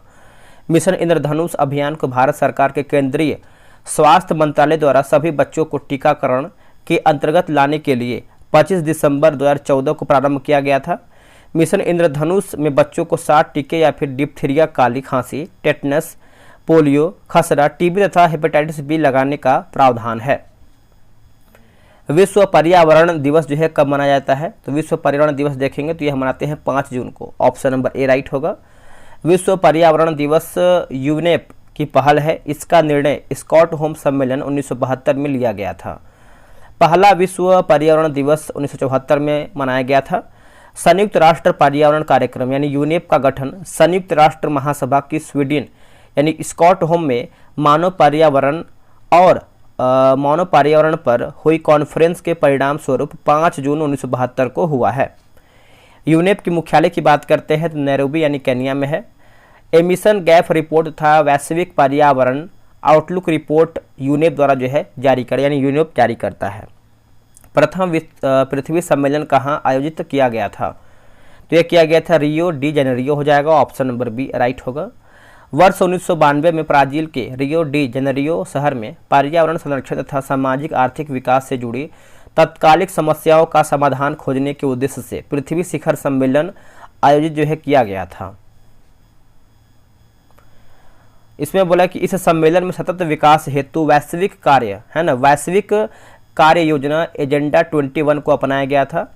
रियो +10 जोहान्सबर्ग सम्मेलन वर्ष 2002 में दक्षिण अफ्रीका के जोहान्सबर्ग में आयोजित किया गया था। इसे पृथ्वी सम्मेलन 2002 के नाम से भी जाना जाता है। रियो +20 सम्मेलन वर्ष 2012 में ब्राजील के रियो डी जेनेरियो में आयोजित किया गया था। इस सम्मेलन में हरित अर्थव्यवस्था पर कार्यवाही के लिए भागीदारी की संख्या यानी भागीदारी की स्थापना की गई। क्योटो प्रोटोकॉल की बात करते हैं तो 1997 जापान कार्बन उत्सर्जन में कटौती से संबंधित है। नेक्स्ट क्वेश्चन, 2026 में फीफा विश्व कप कहाँ आयोजित किया जाएगा? तो ये किया जाएगा आपका यूएसए, कनाडा, मैक्सिको। आंसर जो है आपका ए सही होगा। मस्तिष्क का सबसे बड़ा भाग कौन सा है? देखिए मस्तिष्क का सबसे बड़ा भाग देखेंगे तो आपका सेरिब्रम होगा, ऑप्शन नंबर बी राइट होगा। मानव मस्तिष्क को 3 प्रमुख भागों में विभाजित किया गया है, अग्र मस्तिष्क, मध्य मस्तिष्क और पश्च मस्तिष्क। अग्र मस्तिष्क की बात करते हैं तो यह 2 भागों में बटा होता है ना। जैसे प्रमस्तिष्क की बात करते हैं तो प्रमस्तिष्क यह मस्तिष्क का सबसे बड़ा भाग है, यह संपूर्ण मस्तिष्क का लगभग 2/3 हिस्सा होता है। मानव में किसी बात को सोचने समझने की शक्ति, स्मरण शक्ति, घृणा, प्रेम, भय के अनुभव जैसी क्रियाओं का नियंत्रण और समन्वय प्रमस्तिष्क द्वारा जो है होता है। यह मस्तिष्क के अन्य भागों के कार्यों पर भी नियंत्रण रखता है। बात करेंगे हम डाइएनसेफेलॉन। यह अग्र मस्तिष्क का एक भाग है। यह अधिक या कम ताप के आभास तथा दर्द व रोने जैसी क्रियाओं का नियंत्रण करता है। मध्य मस्तिष्क यह 2 भागों में बटा होता है, जैसे कार्पोराक्वाड्री जेमिना, यह दृष्टि एवं श्रवण शक्ति पर नियंत्रण का जो है कार्य करता है। सेरिब्रम है ना, सेरिब्रल पेंडिकल, यह जंतुओं का बंडल होता है। जो सेरिब्रम है ना, सेरिब्रल कार्टेक्स को मस्तिष्क के अन्य भागों तथा मेरुरज्जु से जोड़ता है। मेडुला ऑब्लोंगेटा का पिछला भाग मेरुरज्जु बनाता है। मेरुरज्जु का अंतिम सिरा एक पहले सूत्र के रूप में होता है। मेरुरज्जु के चारों ओर भी ड्यूरोमेटर, ऑक्नाइड और पायमेटर का बना आवरण होता है। बोला कि मेरुरज्जु प्रतिवर्ती क्रियाओं का नियंत्रण एवं समन्वय करती है तथा मस्तिष्क से आने जाने उद्दीपनों का जो है संवहन करती है। परिघीत तंत्रिका तंत्र मस्तिष्क एवं मेरुरज्जु से निकलने वाली तंत्रिकाओं का बना होता है, जिन्हें क्रमशः कपालीय तंत्रिकाएं एवं मेरुरज्जु तंत्रिकाएं कहते हैं। मनुष्य में 12 जोड़ी कपालीय तंत्रिकाएं एवं 31 जोड़ी मेरुरज्जु तंत्रिकाएं होती हैं। समावेत तंत्रिका तंत्र कुछ मस्तिष्क एवं कुछ मेरुरज्जु तंत्रिकाएं का बना होता है। यह शरीर के सभी आंतरिक अंगों व रक्त वाहिनियों को तंत्रिकाओं की आपूर्ति करता है। स्वायत्त तंत्रिका तंत्र की अवधारणा को सर्वप्रथम लैंगली महोत्सव ने दिया था। स्वायत्त तंत्रिका के 2 भाग होते हैं, अनुकंपी तंत्रिका तंत्र, परानुकंपी तंत्रिका तंत्र। अनुकंपी और परानुकंपी तंत्रिका तंत्र की क्रियाएं हमेशा एक दूसरे के विपरीत होती हैं। ये दोनों ही हमेशा क्रियाशील रहते हैं। आते हैं क्वेश्चन नंबर 7 पे। बोला कि मंत्रिपरिषद का आकार होता है। मंत्रिपरिषद का आकार होता है तो लोकसभा का 15%, ऑप्शन नंबर जो है बी सही होगा। यह प्रावधान 91वां संविधान संशोधन अधिनियम 2003 में किया गया था। इसमें कहा गया है कि केंद्रीय मंत्रिपरिषद में प्रधानमंत्री समेत मंत्रियों की अधिकतम संख्या लोकसभा की कुल सदस्य संख्या से 15% से अधिक नहीं होगा। राज्यों में मुख्यमंत्री समेत मंत्रियों की अधिकतम संख्या विधानसभा की कुल सदस्य संख्या की 15% से अधिक नहीं होगी, किंतु राज्यों में मुख्यमंत्री समेत मंत्रियों की न्यूनतम संख्या 12 से कम नहीं होगा। दिल्ली विधानसभा में 10%। डीआरडीओ द्वारा विकसित लक्ष्य क्या है? देखिए लक्ष्य की बात करते हैं तो ये आपका चालक रहित विमान है। क्या है? चालक रहित विमान। ऑप्शन नंबर जो है आपका ए सही होगा। देखिए लक्ष्य गैस टारबाइन इंजन द्वारा संचालित एक लागत प्रभावी पुनः उपयोग करने योग्य उच्च सबसोनिक हवाई प्रणाली है। इसे डीआरडीओ ने वैमानिकी विकास प्रतिष्ठान द्वारा विकसित तथा हिंदुस्तान एरोनॉटिक्स लिमिटेड द्वारा जो है बनाया गया है। यह 1.5 किलोमीटर की लंबाई के 2 लक्ष्य को भेद सकता है। इसे भारतीय वायुसेना, भारतीय नौसेना तथा भारतीय थल सेना में क्रमशः 2000, 2001 तथा 2003 में शामिल किया गया है। रक्षा अनुसंधान एवं विकास संगठन यानी डीआरडीओ का गठन 1958 में किया गया था। इसका मुख्यालय आपका नई दिल्ली में है। डीआरडीओ के अध्यक्ष जो है समीर वी कामत हैं। बिहार की सबसे बड़ी ऑक्सबो झील है। देखिए बिहार की सबसे बड़ी जो है आपका ऑक्सबो झील है दोस्तों। तो बिहार की सबसे बड़ी ऑक्सबो झील जो है आपको गोखुर झील यानी कांवर झील है। कांवर झील को एशिया की सबसे बड़ी ताजे पानी की गोखुर झील के रूप में जाना जाता है। यह बिहार के बेगूसराय जिले में स्थित है। कांवर झील बिहार की पहली और देश की 39वीं रामसर साइट्स है। गोगाबिल पक्षी बिहार जो है कटिहार में है। कुशेश्वर पक्षी की बात करते हैं तो आपको दरभंगा में देखने को मिलता है। आगे हमारा क्वेश्चन क्या है, देखिए अगर आप बिहार एसआई का तैयारी करना चाहते हैं तो टेलीग्राम पे ग्रुप बनाया गया है। उसमें आपको बहुत सारा सेट जो है कंटिन्यू बेसिस पे चल रहा है। ये रहा व्हाट्सअप नंबर 8756546533। आप इस पर जो है बिहार दरोगा लिख करके मैसेज कर दीजिए, आपको जानकारी मिलेगा कि आपको ग्रुप में कैसे ज्वाइन होना है। डेली आपका सेट चल रहा है दोस्तों। और बिहार एसआई का वैकेंसी कभी भी आ सकता है, तो एकदम जम के तैयारी कीजिए, कुछ भी छोड़ना नहीं है, पूरा दाव पे लगा देना है इस बार। बोला कि लैक्टोमीटर किस सिद्धांत पर कार्य करता है। लैक्टोमीटर तो ये करता है आर्किमिडीज के सिद्धांत पर। ऑप्शन नंबर सी होगा। आर्किमिडीज का सिद्धांत, जब कोई वस्तु किसी द्रव्य में पूर्णतः अथवा आंशिक रूप से डुबोई जाती है तो उसके भार में आभासी कमी होती है। भार में आभासी कमी वस्तु द्वारा हटाए गए द्रव्य के भार के बराबर होती है। आर्किमिडीज के सिद्धांत के बहुत से अनुप्रयोग हैं। यह जलयानों तथा पनडुब्बियों के डिजाइन बनाने में काम आता है। दुग्ध मापी, जो दूध के किसी नमूने की शुरुआत की जांच करने के लिए है। हाइड्रोमीटर आर्किमिडीज के सिद्धांत पर आधारित है। रक्षा पेटी पनडुब्बी भी आर्किमिडीज के सिद्धांत पर कार्य करता है। नेक्स्ट है, निम्नलिखित में से किस राज्य से होकर कर्क रेखा गुजरती है। देखिए कर्क रेखा दोस्तों गुजरता है तो ये आपको हो जाएगा Madhya Pradesh. Option number C सही होगा। अब इसको समझते हैं। देखिए भूमध्य है ना, भूमध्य यानी विषुवत रेखा के उत्तर में 23.5 डिग्री अक्षांशों को कर्क रेखा कहते हैं तथा विषुवत रेखा के दक्षिण में 23.5 डिग्री अक्षांश को मकर रेखा कहते हैं। कर्क रेखा भारत के 8 राज्य से, जिसमें से आप गुजरात, राजस्थान, मध्य प्रदेश, छत्तीसगढ़, झारखंड, पश्चिम बंगाल, त्रिपुरा तथा मिजोरम से होकर गुजरता है। भारत में माही नदी कर्क रेखा को 2 बार काटती है। अगला है बूढ़ी गंडक किसकी, बूढ़ी गंडक जो है किसकी सहायक नदी है। तो दोस्तों ये आपको हो जाएगा गंगा की। ऑप्शन नंबर ए होगा। बूढ़ी गंडक सोमेश्वर श्रेणी के पश्चिमी भाग से निकलकर पश्चिमी चंपारण, पूर्वी चंपारण, मुजफ्फरपुर, समस्तीपुर, बेगूसराय, खगड़िया जिले में बहते हुए अंत में मुंगेर जिले में गंगा नदी से या फिर गंगा नदी में मिल जाती है। इसकी सहायक नदियां जैसे मसान, बालोर, त्यूर, धनोती आदि हैं। गंगा की प्रमुख सहायक नदी की बात करते हैं तो उत्तर दिशा बाएं किनारे की जो है आपका रामगंगा, गोमती, घाघरा, गंडक, बूढ़ी गंडक, कोसी, महानंदा। ठीक, दक्षिण दिशा की दाएं किनारे की बात करते हैं तो टोंस, यमुना, करमनासा, सोन, पुनपुन, किउल आदि हैं। नर्मदा नदी कहाँ से निकलती है। देखिए नर्मदा नदी दोस्तों जो है ये आपका अमरकंटक से निकलता है। ऑप्शन नंबर जो है बी सही होगा। बोला कि मध्य प्रदेश में अमरकंटक की पहाड़ी से निकलने के पश्चात यह उत्तर में विंध्य पर्वत तथा दक्षिण में सतपुड़ा पर्वत के मध्य भ्रंश घाटी से होकर बहते हुए अरब सागर की खंभात की खाड़ी में गिरती है। नर्मदा नदी की लंबाई जो है आपका 1312 किलोमीटर है। यह जबलपुर के पास भेड़ाघाट की संगमरमर शैली को काटकर धुआंधार जलप्रपात का निर्माण करती है।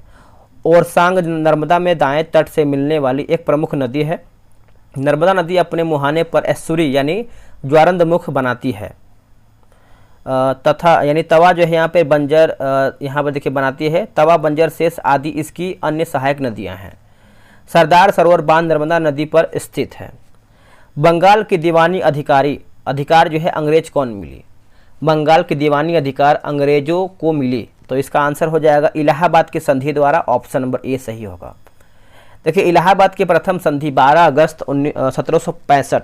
1765 को मुगल सम्राट शाह आलम द्वितीय तथा अंग्रेज गवर्नर लॉर्ड क्लाइव के मध्य संपन्न हुआ था। इस संधि के तहत कंपनी को मुगल सम्राट से बंगाल, बिहार एवं उड़ीसा की दीवानी प्राप्त हुई। इसके बदले कंपनी ने मुगल सम्राट को 26 लाख रुपए की वार्षिक पेंशन देना स्वीकार किया। कंपनी ने अवध के नवाब से कड़ा और इलाहाबाद के क्षेत्र को लेकर मुगल सम्राट शाह आलम द्वितीय को दे दिया। इलाहाबाद की द्वितीय संधि 16 अगस्त 1765 ईस्वी को अवध के नवाब शुजाउद्दौला एवं लॉर्ड क्लाइव के मध्य हुआ। चुनाव आयोग का उल्लेख किस अनुच्छेद में है? देखिए चुनाव आयोग का जो अनुच्छेद देखेंगे तो आपका 324 हो जाएगा, ऑप्शन नंबर बी सही होगा। संविधान के भाग 15 में अनुच्छेद 324 से लेकर के 329 क तक चुनाव आयोग का उल्लेख है। संविधान के अनुच्छेद 324 के अनुसार संसद, राज्य विधानमंडल, राष्ट्रपति व उपराष्ट्रपति के पदों के निर्वाचन के लिए संचालन, निर्देशन व नियंत्रण की जिम्मेदारी चुनाव आयोग की है। देखिए 1950 से 15 अक्टूबर 1989 तक निर्वाचन आयोग एक सदस्यीय निकाय के रूप में कार्य करता था, जिसमें केवल मुख्य निर्वाचन आयुक्त तो होता था। 16 अक्टूबर 1989 को राष्ट्रपति ने 2 अन्य निर्वाचन आयुक्तों को नियुक्त किया। हालांकि 1990 में उपरोक्त दोनों निर्वाचन आयुक्तों के पद को समाप्त कर दिया गया और पहले की तरह हो गई। एक बार फिर अक्टूबर 1993 में 2 निर्वाचन आयुक्तों को नियुक्त किया गया। इसके बाद अब तक आयोग बहुसदस्यीय संस्था के तौर पर काम कर रहा है, जिसमें एक मुख्य निर्वाचन आयुक्त व 2 अन्य निर्वाचन आयुक्त होते हैं। मुख्य निर्वाचन आयुक्त व 2 अन्य निर्वाचन आयुक्तों के पास समान शक्ति होती है तथा उनके वेतन, भत्ते व दूसरे लाभ भी एक समान होते हैं, जो सर्वोच्च न्यायालय के न्यायाधीश के समान होते हैं। जब मुख्य निर्वाचन आयुक्त व 2 अन्य निर्वाचन आयुक्तों के बीच विवाद में मतभेद होता है तो आयोग बहुमत के आधार पर निर्णय करता है। मुख्य निर्वाचन आयुक्त व 2 अन्य निर्वाचन आयुक्तों का कार्यकाल 6 वर्ष या फिर 65 वर्ष की आयु जो पहले पूरा हो जाए उसी को मानते हैं। भारत के प्रथम मुख्य चुनाव आयुक्त की बात करते हैं तो आपका 21 मार्च 1950 से लेकर के 19 दिसंबर 1958 तक सुकुमार सेन थे। भारत की प्रथम महिला मुख्य चुनाव आयुक्त BS रामादेवी 26 नवंबर 1990 से लेकर के 11 दिसंबर 1990 तक थी। वर्तमान में मुख्य चुनाव आयुक्त की बात करते हैं तो राजीव कुमार 25वें नंबर पे हैं। आते हैं क्वेश्चन नंबर 16 पे। बोला कि राज्य सूची के विषय पर संसद कब कानून बनाती है? तो इसका आंसर होगा राज्यसभा द्वारा 2/3 बहुमत से पारित प्रस्ताव पर। ए सही होगा। देखिए संविधान में राज्यसभा को 4 विशेष शक्तियां प्रदान की गई हैं जो लोकसभा के पास नहीं है। पढ़ते हैं इसको हम। देखिए यह संसद को राज्य सूची यानी अनुच्छेद 349 के विषय पर 2/3 बहुमत से प्रस्ताव पारित करके विधि बनाने हेतु अधिकृत कर सकती है। यह संसद को नई अखिल भारतीय सेवाओं के सृजन हेतु अधिकृत कर सकती है। अनुच्छेद 312 के तहत केवल राज्यसभा की उपराष्ट्रपति को हटाने की प्रक्रिया शुरू कर सकता है। अनुच्छेद 67 के तहत यदि राष्ट्रपति द्वारा आपातकाल की घोषणा ऐसे समय की जाती है जब लोकसभा भंग की जा चुकी है अथवा लोकसभा का विघटन हो गया हो, तब आपातकाल की घोषणा अकेले राज्यपाल के अनुमोदन पर प्रभावी होगा। अनुच्छेद 352, अनुच्छेद 356 तथा अनुच्छेद 360। संविधान में लोकसभा को निम्नलिखित विशेष शक्तियां प्रदान की गई है जो राज्यसभा के पास नहीं है। धन विधेयक अनुच्छेद 110 को प्रथम बार सिर्फ लोकसभा में पेश किया जाता है, राज्यसभा में नहीं। राज्यसभा धन विधेयक को अस्वीकृत या फिर संशोधित नहीं कर सकती है। उसे इस विधेयक को सिफारिश या फिर बिना सिफारिश के 14 दिन के भीतर लोकसभा को लौटाना अनिवार्य होता है। राज्यसभा सिर्फ बजट पर चर्चा कर सकती है, इसके अनुदानों की मांगों पर मतदान नहीं करती है। राष्ट्रीय आपातकाल समाप्त करने का संकल्प लोकसभा ही पारित कर सकती है। राज्यसभा अविश्वास प्रस्ताव पारित कर मंत्रिपरिषद को नहीं हटा सकती है क्योंकि मंत्रिपरिषद का सामूहिक उत्तरदायित्व लोकसभा के प्रति है। आगे देखेंगे, बोला कि भारत का देशांतरीय विस्तार कितना है। भारत का देशांतरीय विस्तार देखेंगे तो आपका 68 डिग्री 7 मिनट पूरब से लेकर के 97 डिग्री 25 मिनट पूरब। ऑप्शन नंबर सी सही होगा। बोला कि भारत पूरी तरह से उत्तर पूर्वी गोलार्ध में स्थित है। यह 8 डिग्री 4 मिनट उत्तर से लेकर के उत्तरी अक्षांश से लेकर 37 डिग्री 6 मिनट उत्तरी अक्षांश के बीच विस्तृत है। भारत कुल क्षेत्रफल जो है 32,87,263 वर्ग किलोमीटर है, जो विश्व के कुल भौगोलिक क्षेत्रफल का 2.4% है। भारत की आकृति लगभग चतुष्कोणीय है। इसका उत्तर दक्षिण विस्तार जो है 32-14 किलोमीटर तथा पूर्वी पश्चिम जो है 29-33 किलोमीटर है। भारत की तट रेखा की कुल लंबाई जो है द्वीपों सहित की बात करते हैं तो 75-16.6 किलोमीटर है। भारत की स्थलीय सीमा की लंबाई जो है आपका 15,200 किलोमीटर है। भारत का सबसे उत्तरी बिंदु जो है आपका इंदिरा कौल लद्दाख। भारत का सबसे दक्षिणी बिंदु की बात करते हैं तो इंदिरा पॉइंट ग्रेट निकोबार। भारत का सबसे पश्चिमी बिंदु की बात करते हैं तो गुहारमुती गुजरात। भारत का सबसे पूर्वी बिंदु की बात करते हैं तो कीबीथू अरुणाचल प्रदेश। पराबैंगनी किरणों से रक्षा करने वाली परत कौन सा है? तो ये आपका स्ट्रेटोस्फीयर हो जाएगा, ऑप्शन नंबर बी सही होगा। वायुमंडल की संरचना की बात करते हैं तो देखिए तापीय विशेषता के आधार पर वर्गीकृत है, जैसे क्षोभमंडल। वायुमंडल की सबसे निचली परत को संवहन मंडल यानी परिवर्तन मंडल अथवा क्षोभमंडल कहा जाता है। इसकी औसत ऊंचाई सतह से लगभग 13 किलोमीटर है। यह ध्रुवों के निकट 8 किलोमीटर तथा विषुवत वृत्त पर 18 किलोमीटर की ऊंचाई पर विस्तृत है। क्षोभमंडल में मौसम संबंधित सभी घटनाएं तथा वाष्पीकरण, संघनन, वर्षण, कोहरा, बादल, तड़ित झंझा, चक्रवात आदि जो है घटित होते हैं।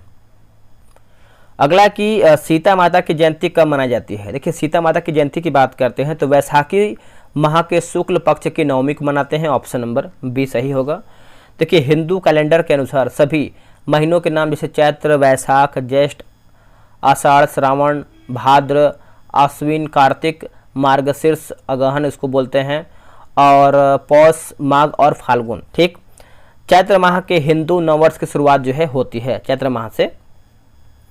नेक्स्ट क्वेश्चन है क्वेश्चन नंबर 20। बोला कि सर्वाधिक ऊंचाई पर स्थित बादल क्या कहलाता है? बादल दोस्तों जो है आपका पक्षाभ बादल कहते हैं, ऑप्शन नंबर जो है आपका डी सही होगा।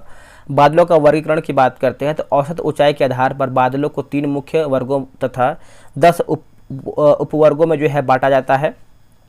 पहला जो है आपका उच्च बादल, ऊंचाई जो है आपका 6,000 से लेकर के 20,000 मीटर हो जाएगा। पक्षाभ बादल जैसे ये आसमान में सबसे अधिक ऊंचाई पर सफ़ेद रेशम की भांति कोमल व बिखरे बादल होते हैं। ये हिमकणों से बने होते हैं, इसलिए इनमें जो है वर्षा नहीं होती है। चक्रवात के आगमन के क्रम में सबसे पहले यही मेघ दिखाई पड़ते हैं, इसलिए ये मेघ चक्रवात के आगमन के सूचक होते हैं। पक्षाभ स्तरीय बादल, यह वृहद क्षेत्र में दूधिया चादर की भांति फैले रहते हैं। इनके आगमन पर सूर्य तथा चंद्रमा की चारों ओर प्रभा मंडल बन जाता है। चक्रवात के आगमन के क्रम में पक्षाभ मेघों के तत्काल बाद यही बादल दिखाई पड़ते हैं। पक्षाभ कपासी बादल, तो यह सफ़ेद रंग के छोटे छोटे गोलों की भांति दिखाई पड़ते हैं तथा प्रायः समूह में या लहरनुमा रूप में दिखाई पड़ते हैं। मध्य बादल की बात करते हैं। देखिए ऊंचाई जो है आपका 25,000 से लेकर के 60,000 मीटर हो जाएगा। उच्च स्तरीय बादल, देखिए ये भूरे अथवा नीले रंग के लगातार चादर की भांति फैले छोटे स्तरों वाले बादल होते हैं। इनके छाए रहने से सूर्य का प्रकाश धुंधला व अस्पष्ट दिखाई देता है। इनसे विस्तृत क्षेत्रों पर लगातार वर्षा होती है। उच्च कपास बादल, ये सफ़ेद एवं भूरे रंग के पतले गोलाकार धब्बों की तरह दिखाई देते हैं। संपूर्ण आकाश में ये महीन चादर के रूप में बिखरे होते हैं। निम्न बादल ऊंचाई जो है आपका 25,000 से यानी 25,000 मीटर तक है। अस्तरीय बादल, यह धरातल के निकट कुहरे के समान बादल हैं। इनमें कई परतें पाई जाती हैं। सामान्यतः ये आकाश में पूरी तरह छाए रहते हैं। शीतोष्ण कटिबंधीय क्षेत्रों में शीत ऋतु में दो विपरीत स्वभाव वाली वायु राशियों के मिलने से प्रायः इनका निर्माण होता है। आगे देखेंगे, बोला कि अस्तरीय कपासी बादल, ये हल्के भूरे या सफ़ेद रंग के गोलाकार धब्बों के रूप में मिलते हैं तथा ये जाड़ों के मौसम में प्रायः संपूर्ण आसमान को ढक लेते हैं। यह सामान्यतः साफ मौसम के सूचक हैं। कपासी बादल, इनका आकार गुंबदाकार व फूलगोभी की भांति होती है। इसका आधार क्षेत्र समतल पाया जाता है। यह प्रायः साफ मौसम की सूचना देते हैं। आगे क्वेश्चन है, बोला किस ग्रह को नीला ग्रह कहा जाता है, किस ग्रह को नीला ग्रह कहते हैं, तो इसका आंसर आपको हो जाएगा नेपच्यून को, ऑप्शन नंबर डी होगा। देखिए वरुण ग्रह पर मौजूद मीथेन गैस द्वारा लाल प्रकाश के अवशोषण के कारण जो है वरुण को नीला ग्रह कहा जाता है। यह सौरमंडल का सर्वाधिक ठंडा ग्रह है। इसका वायुमंडल अति घना, इसमें हाइड्रोजन, हीलियम, मीथेन और अमोनिया विद्यमान है। इसके प्रमुख उपग्रह की बात करते हैं तो ट्रिटोन व नेरीड है। शुक्र यानी वीनस को सांझ का तारा या फिर भोर का तारा तथा पृथ्वी की जुड़वा बहन भी कहा जाता है। पृथ्वी को जल की उपस्थिति के कारण जो है नीला ग्रह कहते हैं। मंगल यानी मार्स की सतह लाल, फेरस ऑक्साइड की उपलब्धता के कारण जो है होने के कारण इसे लाल ग्रह भी कहते हैं। शनि यानी सैटर्न को गैसों का गोला एवं गैलेक्सी समान ग्रह कहा जाता है। अरुण यानी यूरेनस को लेटा हुआ ग्रह तथा हरा ग्रह भी कहते हैं। किसने गति के नियमों का प्रतिपादन किया था, आंसर होगा Newton, option number A right होगा। देखिए आइजक न्यूटन ने 1684 ईस्वी में अपनी पुस्तक दी प्रिंसिपिया मैथमेटिक है ना, मैथमेटिक की गति में गति के नियमों को प्रतिपादित किया है। इन्होंने गति के 3 नियमों को प्रतिपादित किया जो निम्न है। प्रथम गति की बात करते हैं, जैसे कोई वस्तु विराम की अवस्था में है वह विराम की अवस्था में ही रहेगी और यदि वह एक समान गति से किसी सीधी रेखा में चल रही हो तो वैसे ही चलती रहेगी जब तक कि उस पर कोई बाहरी बल लगाकर उसकी अवस्था में परिवर्तन न किया जाए।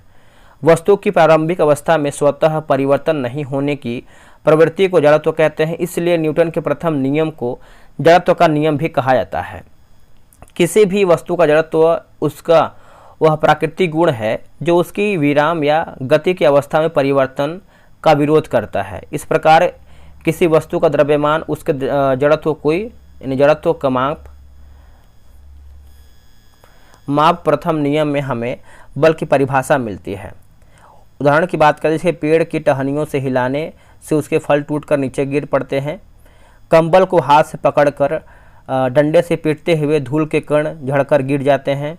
गोली मारने से कांच में गोल छेद हो जाते हैं और परंतु पत्थर मारने पर कांच टुकड़े टुकड़े हो जाते हैं।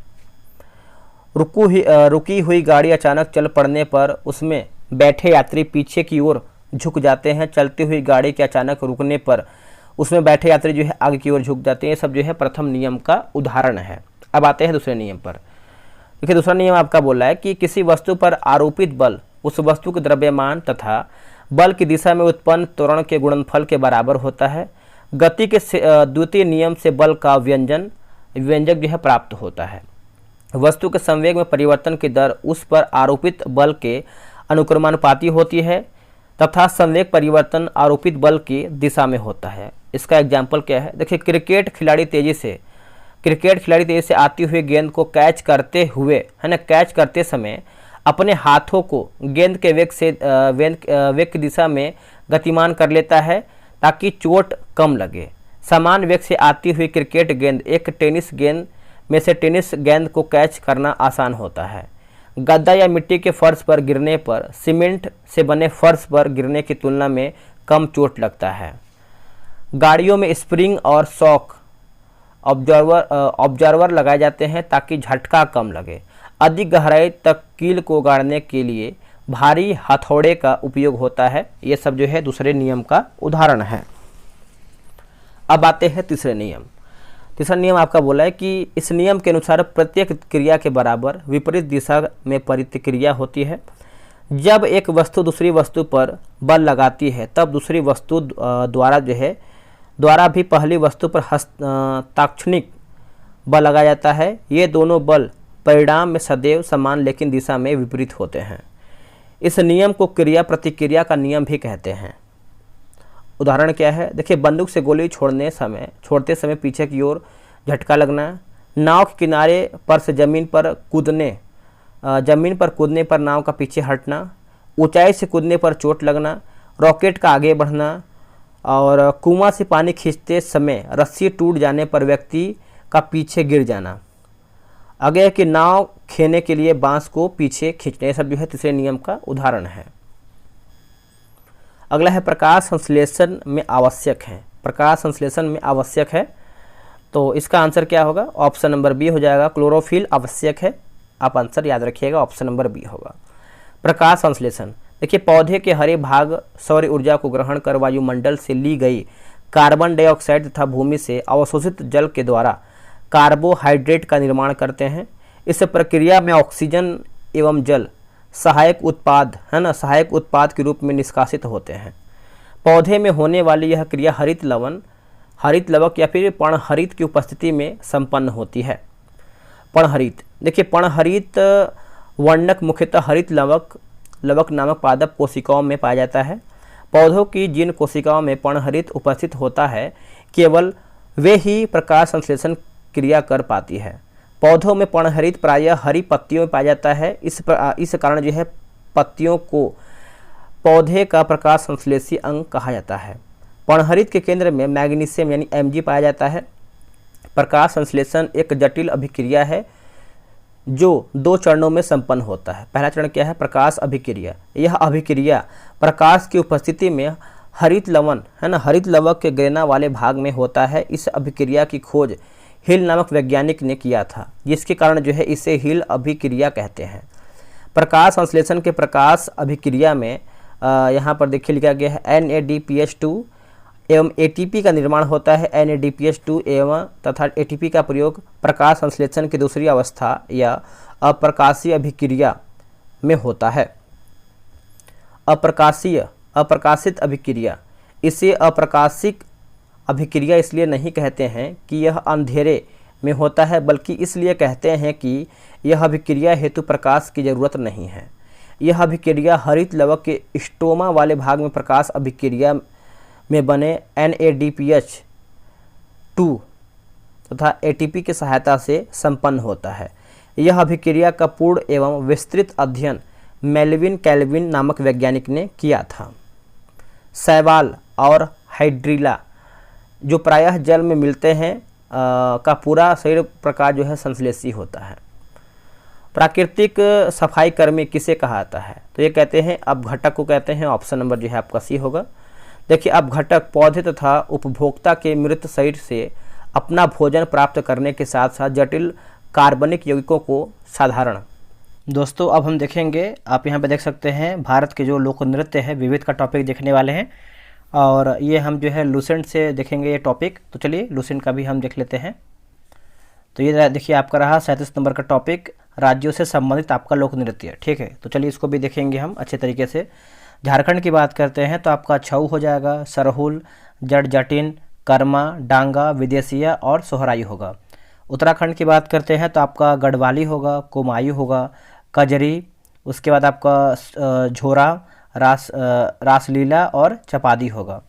उत्तर प्रदेश माफ़ कीजिएगा, आंध्र प्रदेश की बात करते हैं तो कुचिपुड़ी जो कि आपका शास्त्रीय नृत्य है, और घंटा मर्दाला हो जाएगा, मोहिनी अट्टम जो कि ये भी शास्त्रीय नृत्य है, कुम्मी, सिद्धि, मधुरी और ये आपका छड़ी होगा।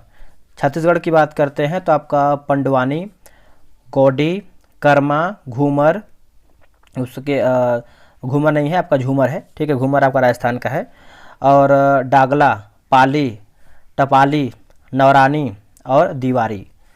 आगे हमारा दोस्तों दिया गया है आपका हिमाचल प्रदेश का, देखेंगे हिमाचल प्रदेश का। तो इसमें देखेंगे हिमाचल प्रदेश का तो हो जाएगा आपका धमान होगा, छपेली होगा, महायू, नटी, डांगी, चंपा, थाली, झैंता, डफ और डंडा नाच आदि। गुजरात की बात करते हैं तो गरबा, डांडिया, टिपानी, जुरियून, भवई, रासलीला, लासिया, पनिहार, ये सब जो है आपका गुजरात का है। असम की बात करते हैं तो बिहू, बिछुआ और नटपूजा, महारास, खेल गोपाल, झुमरा, होबजा नाई और कली गोपाल, नागा नृत्य, बुगुरुब्बा, अंकियानाट आदि। पश्चिम बंगाल की बात करते हैं तो आपका काठी होगा, गंभीरा और ढाली, जातरा, बाउल, मरसिया, कीर्तन आदि। केरल की बात करते हैं तो कथकली आपका शास्त्रीय नृत्य है, ओटम हो जाएगा, थुलाल होगा, मोहिनी अट्टम ये आपका शास्त्रीय नृत्य है, और काली अट्टम, पादयानी। मणिपुर की बात करते हैं तो आपका मणिपुरी शास्त्रीय नृत्य है, रखाल, नटरास और महारास, राखत आदि। उड़ीसा की बात करते हैं तो उड़ीसी आपका शास्त्रीय नृत्य है, सवारी, घुमरा, पैंका और ये आपका है मुनरी छऊ आया। राजस्थान की बात करते हैं तो आपका घूमर, घपाल, फुंदी, पनिहारी, जिंदाद, नेजा, गनगौर आदि। महाराष्ट्र का हो जाएगा लावनी, नकटा, कोली और लेझिम, गफा, बोहदा, गैरीचा, गौरीचा और ललिता, तमाशा, मौनी, लेजम और ये आपका है पोवाड़ा आदि। मेघालय की बात करते हैं तो ये आपका हो जाएगा लाहो, बांग्ला आदि। गोवा का हो जाएगा मांडी, झागोर, खोल, ढकनी आदि। और अरुणाचल प्रदेश की बात करते हैं तो यह हो जाएगा मुखौटा नृत्य, युद्ध नृत्य आदि। कर्नाटक का हो जाएगा यक्षगान, करगा, कुनीता, लाम्बी और बिरगासे। नागालैंड का हो जाएगा चोंग, खैवा, उसके बाद आपका लीम होगा और नुरालिम आदि होगा। पंजाब की बात करते हैं तो आपका भांगड़ा, गिद्धा, ये इंपॉर्टेंट है, डफ, धमान आदि। मिजोरम का हो जाएगा खांटम, उसके बाद हो जाएगा पाखुपीला और चेरोकान आदि।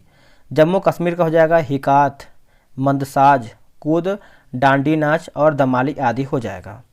तमिलनाडु की बात करते हैं तो भारतनाट्यम ये आपका शास्त्रीय नृत्य है, कुमी, कोलट्टम, कावड़ी आदि। उत्तर प्रदेश का हो जाएगा रासलीला, माफ कीजिएगा रामलीला, नौटंकी, झूला, कजरी, जद्दा, चाचरी, जैता। अब यहाँ पे देखिए भारत के प्रमुख लोक कला दिया गया है, जो कि ये सब भी हमको जानना चाहिए। जैसे रंगोली है ना, यहाँ पे देखिए कला राज्य। रंगोली की बात करते हैं तो महाराष्ट्र, साथिया जो हो जाएगा गुजरात, और गोदना की बात करते हैं तो बिहार होगा। अहपन की बात करते हैं तो ये भी बिहार होगा। मांडवा हो जाएगा राजस्थान। चौकपूर्णा की बात करते हैं तो उत्तर प्रदेश। मेहंदी की बात करते हैं तो राजस्थान होगा। बिहू नृत्य की बात करते हैं तो यह नृत्य असम के कचारी व कछारी जनजातियों में प्रचलित है। यह वर्ष में 3 बार जो है आयोजित किया जाता है। रऊफ यह जम्मू कश्मीर राज्य का सबसे प्रसिद्ध लोक नृत्य है, जिसमें ग्रामीण स्त्रियों 2 पंक्तियों में आमने सामने खड़ी होकर एक दूसरे के गले में अपनी बाहें डालकर जो है नृत्य करती हैं। गरबा की बात करते हैं, गुजरात राज्य में प्रचलित स्त्रियों का लोक नृत्य नवरात्रि के अवसर पर जो है आयोजित किया जाता है। मिट्टी के एक छिद्रयुक्त घड़े में दीपक रखकर उसके चारों ओर गोल घेरा बनाकर तथा माथे पर दीपक युक्त मिट्टी का पात्र रखकर नृत्य जो है किया जाता है। कालबेलिया यह राजस्थान की कालबेलिया सपेरा जनजाति के है। स्त्रियां के नृत्य है, ठीक है, स्त्रियों का नृत्य है। इसमें पोशाक तथा नृत्य की चाल यानी सर्प के समान होती है। बीन इस नृत्य विद्या का लोकप्रिय वाद है। 2011 में यूनेस्को ने कालबेलिया लोकगीतों तथा नृत्य को मानवता की अमूर्त सांस्कृतिक विरासत की प्रतिनिधि सूची में जो है स्थान दिया है। घूमर की बात करते हैं तो यह राजस्थान का प्रचलित लोक नृत्य है, जिससे भील जनजाति की स्त्रियां जो है करती हैं। पांडवानी यह छत्तीसगढ़ में प्रचलित एकल लोक नृत्य है। इसका संबंध मूल रूप से पांडवों की कथा से है। वर्तमान में तीजन बाई पांडवानी की प्रसिद्ध कलाकार है। भांगड़ा यह बंगाल का लोक नृत्य है, जो वहाँ के पुरुषों के द्वारा जो है किया जाता है। तमाशा यह महाराष्ट्र की नृत्य नाटिका है, जिसे या फिर इसे जो है विकसित करने का श्रेय जो है आपका वंशीधर भट्ट को जाता है। अगला है टिपानी। टिपानी लोक नृत्य महिलाओं द्वारा चोरवाड़ यानी सौराष्ट्र गुजरात में जो है आपका किया जाता है। तो दोस्तों ये भी आपका टॉपिक जो है समाप्त हो गया है। चलिए अगला दोस्तों, ये जो आपका करंट अफेयर का वीडियो होने वाला है, कल का जो आपका 3 पेज छूट गया था, आज यानी आज की वीडियो में हम देखेंगे, और जो आज का हमारा करंट अफेयर है उसको हम नेक्स्ट वीडियो में देखने का प्रयास करेंगे। जैसे हमको जो है PDF मिलता है, हम जो है आपको जो है प्रोवाइड करा देंगे, उसके लिए आप जो है निश्चिंत रहिएगा। देखिए यहाँ से आपका जो है छूटा गया था, यानी अगला जो आपका पेज है 3 पेज आज का है, बोला कि गाँव मतलब इनमें से कुछ गाँव मैप जो है किए गए थे। इनमें से कुछ मैप जो है किए गए गाँवों में से यहाँ पे देखेंगे तो आपका 5,99,468 यानी 99.7% गाँवों में बैंकिंग आउटलेट यानी बैंक शाखा, बैंकिंग कॉर्नर या 5 किलोमीटर के दायरे में जो है इंडिया पोस्ट पेमेंट बैंक की सुविधा है। विदित हो कि जन धन दर्शक ऐप एक मोबाइल एप्लीकेशन है, जो नागरिकों को शाखाओं, ATM, बैंकिंग संवाददाता यानी BC, IPPB आदि जैसे बैंकिंग टच पॉइंट्स का पता लगाने में जो है मदद करता है। ग्रामीण शहरी समानता। देखिए वित्त मंत्रालय के अनुसार प्रधानमंत्री जन धन योजना ने कुल जो है 53.13 करोड़ प्रधानमंत्री जन धन खातों की जो है उपलब्धि हासिल किया है, जिसमें से देखेंगे तो आपका 55.6% यानी 29.56 करोड़ जो है जन धन खाताधारक महिलाएं हैं और 66.6% जो है 35.37 करोड़ जो है जन धन खाते ग्रामीण तथा अर्ध शहरी क्षेत्रों में हैं। यूपीआई वित्तीय लेन देन की कुल संख्या जो है वित्त वर्ष 2018 में 920 बिलियन से बढ़कर जो है वित्त वर्ष 2024 में 131.2 बिलियन हो गई है। इसी तरह देखेंगे तो आपका पॉइंट ऑफ सेल यानी पॉइंट ऑफ सेल और ई कॉमर्स पर रुपए कार्ड लेन देन की कुल संख्या वित्त वर्ष 2018 में 660 मिलियन से बढ़कर जो है वित्त वर्ष 2023 में 1.26 जो है आपका मिलियन हो गई है। प्रत्यक्ष लाभ अंतरण। देखिए प्रधानमंत्री जन धन योजना ने 312 प्रमुख योजनाओं के माध्यम से 53 केंद्रीय सरकारी मंत्रालयों से लाभार्थियों को जो है लगभग 361 बिलियन अमेरिकी डॉलर सीधे हस्तांतरित किए। कोविड-19 के दौरान जो है प्रधानमंत्री गरीब कल्याण योजना के तहत प्रधानमंत्री जन धन खातों ने 3 महीनों यानी अप्रैल मई जून 2020 के लिए 500 रुपये प्रति माह के एक मुश्त अनुग्रह भुगतान में महत्वपूर्ण भूमिका निभाई, जिससे जो है आपका 206.4 मिलियन महिला जो है खाताधारक लाभान्वित हुई है। अगला है कि ओवरड्राफ्ट ओडी खाते। मार्च 2024 तक ऐसे प्रधानमंत्री जन धन योजना खाताधारकों के लिए जो है आपका 190 करोड़ रुपए की स्वीकृति जो है राशि के साथ कुल आपका जो है 1,17,701 ओवरड्राफ्ट सुविधाएं जो हैं खाते खोले गए। इस सीमा का उपयोग जो है आपका 80.5% है। इसने सबसे गरीब लोगों के लिए जो है औपचारिक वित्तीय प्रणाली से ऋण तक जो है पहुंच सुनिश्चित किया है। कम शून्य शेष वाले खाते, जैसे यद्यपि देखेंगे तो प्रधानमंत्री जन धन योजना के तहत शून्य शेष वाले खाते की अनुमति है और न्यूनतम शेष राशि बनाए रखना अनिवार्य नहीं है। फिर भी केवल जो है 8.4% खातों में जो है आपका शून्य शेष राशि है। अगला है कि विश्व बैंक द्वारा प्रशंसा। विश्व बैंक के अनुसार खाते ने यानी भारत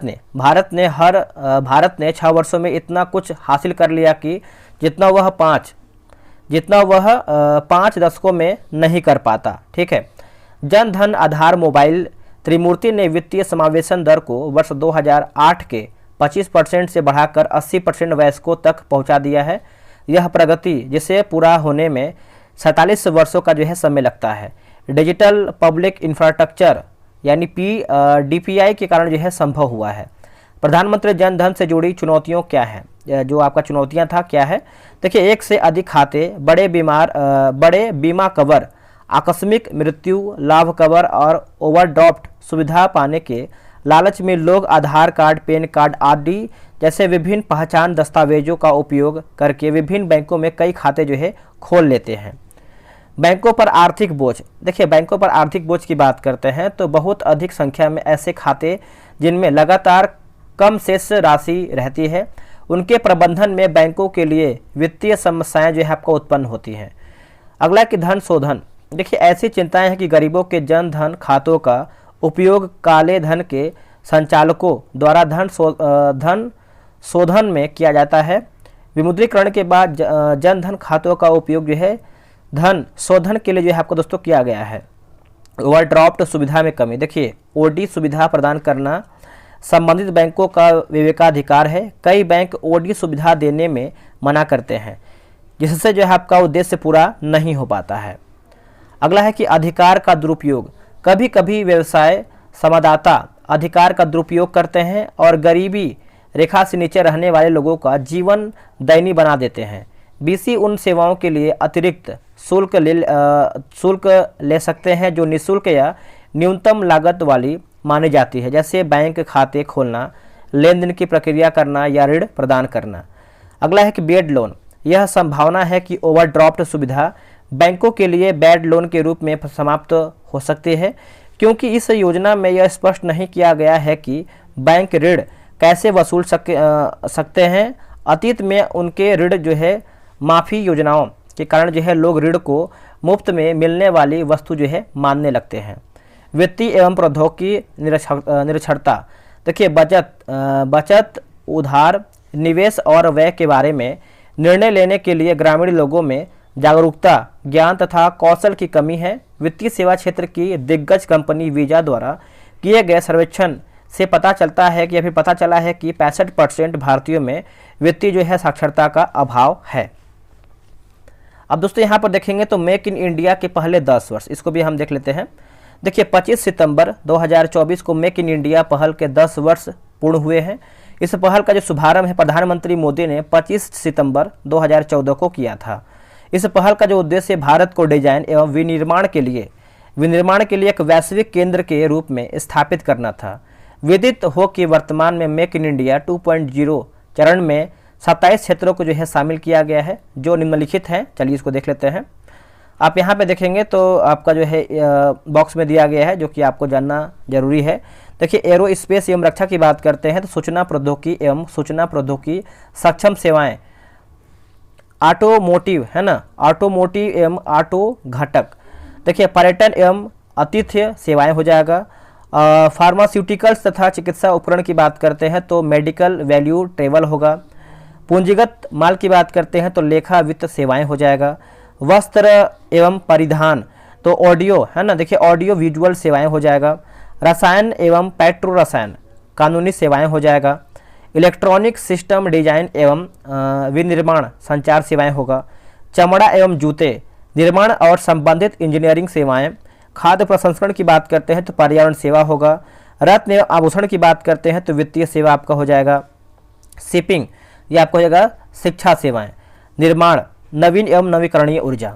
चलिए इसको भी हम देख लेते हैं अच्छे तरीके से। देखिए मेक इन इंडिया के पहल को सक्षम बनाने के लिए उठाए गए मुख्य कदम। देखिए उत्पादन लिंक्ड प्रोत्साहन, PLI, PM Gatishakti, semiconductors ecosystem विकास, राष्ट्रीय लॉजिस्टिक नीति होगा। राष्ट्रीय प्रौद्योगिकी गलियारा होगा। स्टार्टअप इंडिया हो जाएगा और कर सुधार भी इसमें आपका शामिल है। चलिए आगे देखेंगे। नोट आप देखेंगे तो भारत में FDI प्रवाह में लगातार वृद्धि हुई है, जो वर्ष 2014-15 में आप देखेंगे डॉलर का चिन्ह दिया गया है 45.14 बिलियन से बढ़कर जो है 2021-22 में रिकॉर्ड आप देखेंगे तो आपका 84.83 बिलियन तक जो है आपका पहुंच गया है। अप्रैल 2014 और मार्च 2024 के बीच भारत ने देखेंगे तो 667.41 बिलियन का जो है FDI जो है आपका आकर्षित किया है। वित्त वर्ष 2023-24 में कुल FDI प्रवाह जो है आपका 70.95 बिलियन था, जिसमें जो है इक्विटी प्रवाह जो है आपका 44.42 बिलियन तक पहुंच गया है, जो वैश्विक निवेश गंतव्य के रूप में जो है भारत के बढ़ते महत्व को रेखांकित करता है। अगला है मेक इन इंडिया के अंतर्गत प्रमुख उपलब्धियां। देखिए टीका निर्माण की बात करते हैं तो स्वदेशी रूप से निर्मित टीकों की मदद से भारत ने न केवल रिकॉर्ड समय में कोविड-19 टीकाकरण कवरेज हासिल किया, बल्कि दुनिया भर के कई विकासशील और अविकसित देशों को जीवन रक्षक टीकों का जो है प्रमुख निर्यातक भी बन गया। वस्तुतः भारत दुनिया के लगभग 60% जो है टीकों की आपूर्ति करता है। वंदे भारत ट्रेन, देखिए भारत की पहली स्वदेशी semi high speed train Vande Bharat ट्रेनें मेक इन इंडिया पहल की सफलता को चिन्हित करती है। वर्तमान में वंदे भारत ट्रेन सेवाएं जो है उन्नत रेल प्रौद्योगिकी में भारत की बढ़ती क्षमता को जो है प्रदर्शित करती है। रक्षा उत्पादन, भारत ने रक्षा उत्पादन में उल्लेखनीय उपलब्धियां हासिल की हैं, जिसे देश के पहले घरेलू रूप से निर्मित विमान वाहक पोत INS विक्रांत के लॉन्च के रूप में देखा जा सकता है। वर्ष 2023-24 में रक्षा उत्पादन बढ़कर जो है 1.27 लाख करोड़ रुपए हो गया है, जिसका जो निर्यात है 90 से अधिक देश तक जो है आपका पहुंच गया है। इलेक्ट्रॉनिक क्षेत्र, देखिए भारत का इलेक्ट्रॉनिक क्षेत्र वित्त वर्ष 2023 में 155 बिलियन अमेरिकी डॉलर तक पहुंच गया है। वर्तमान में मोबाइल फ़ोन की कुल इलेक्ट्रॉनिक उत्पादन में 43% हिस्सेदारी है। भारत दुनिया का दूसरा सबसे बड़ा मोबाइल निर्माता है। वर्तमान में 99% जो है मोबाइल फ़ोन जो है आपका विनिर्माण घरेलू स्तर पर किया जाता है। चलिए अगला हमारा है कि अन्य उपलब्धियां। देखिए मेड इन बिहार जूते अब रूसी सेना के उपकरणों का हिस्सा है, जो वैश्विक रक्षा बाजार में भारतीय उत्पादों के लिए एक महत्वपूर्ण उपलब्धि है। अमूल ने अमेरिका, देखिए अमूल ने अमेरिका में अपने डेयरी उत्पादों को लॉन्च करके अपनी उपस्थिति का विस्तार किया है। कपड़ा उद्योग ने देश भर में कुल 14.5 करोड़ जो है आपका यानी 14.5 करोड़ नौकरियां का जो है सृजन किया है। अब यहाँ पे देखेंगे तो स्वच्छ भारत मिशन के 10 वर्ष देख लेते हैं। देखिए हाल ही में 2 अक्टूबर 2024 को स्वच्छ भारत मिशन की जो है 10 वर्ष की वर्षगांठ मनाई गई है। इसे 2 अक्टूबर 2014 को पेयजल एवं स्वच्छ मंत्रालय है ना, स्वच्छ मंत्रालय तथा आवास एवं शहरी मामलों के मंत्रालय द्वारा जो है लॉन्च किया गया है। इसे ग्रामीण क्षेत्रों के लिए जो है आपका SBM ग्रामीण तथा शहरी क्षेत्रों के लिए SBM शहरी में भी दोस्तों आपका जो है विभाजित किया गया है। उद्देश्य, देखिए किसी क्षेत्र को खुले में शौच से मुक्त घोषित किया जा सकता है यदि दिन के किसी भी समय वहां एक भी व्यक्ति खुले में शौच करते हुए न पाया जाए तो। इसका उद्देश्य व्यक्तिगत एवं सामुदायिक शौचालयों का निर्माण करके भारत को खुले में शौच मुक्त का जो है निर्माण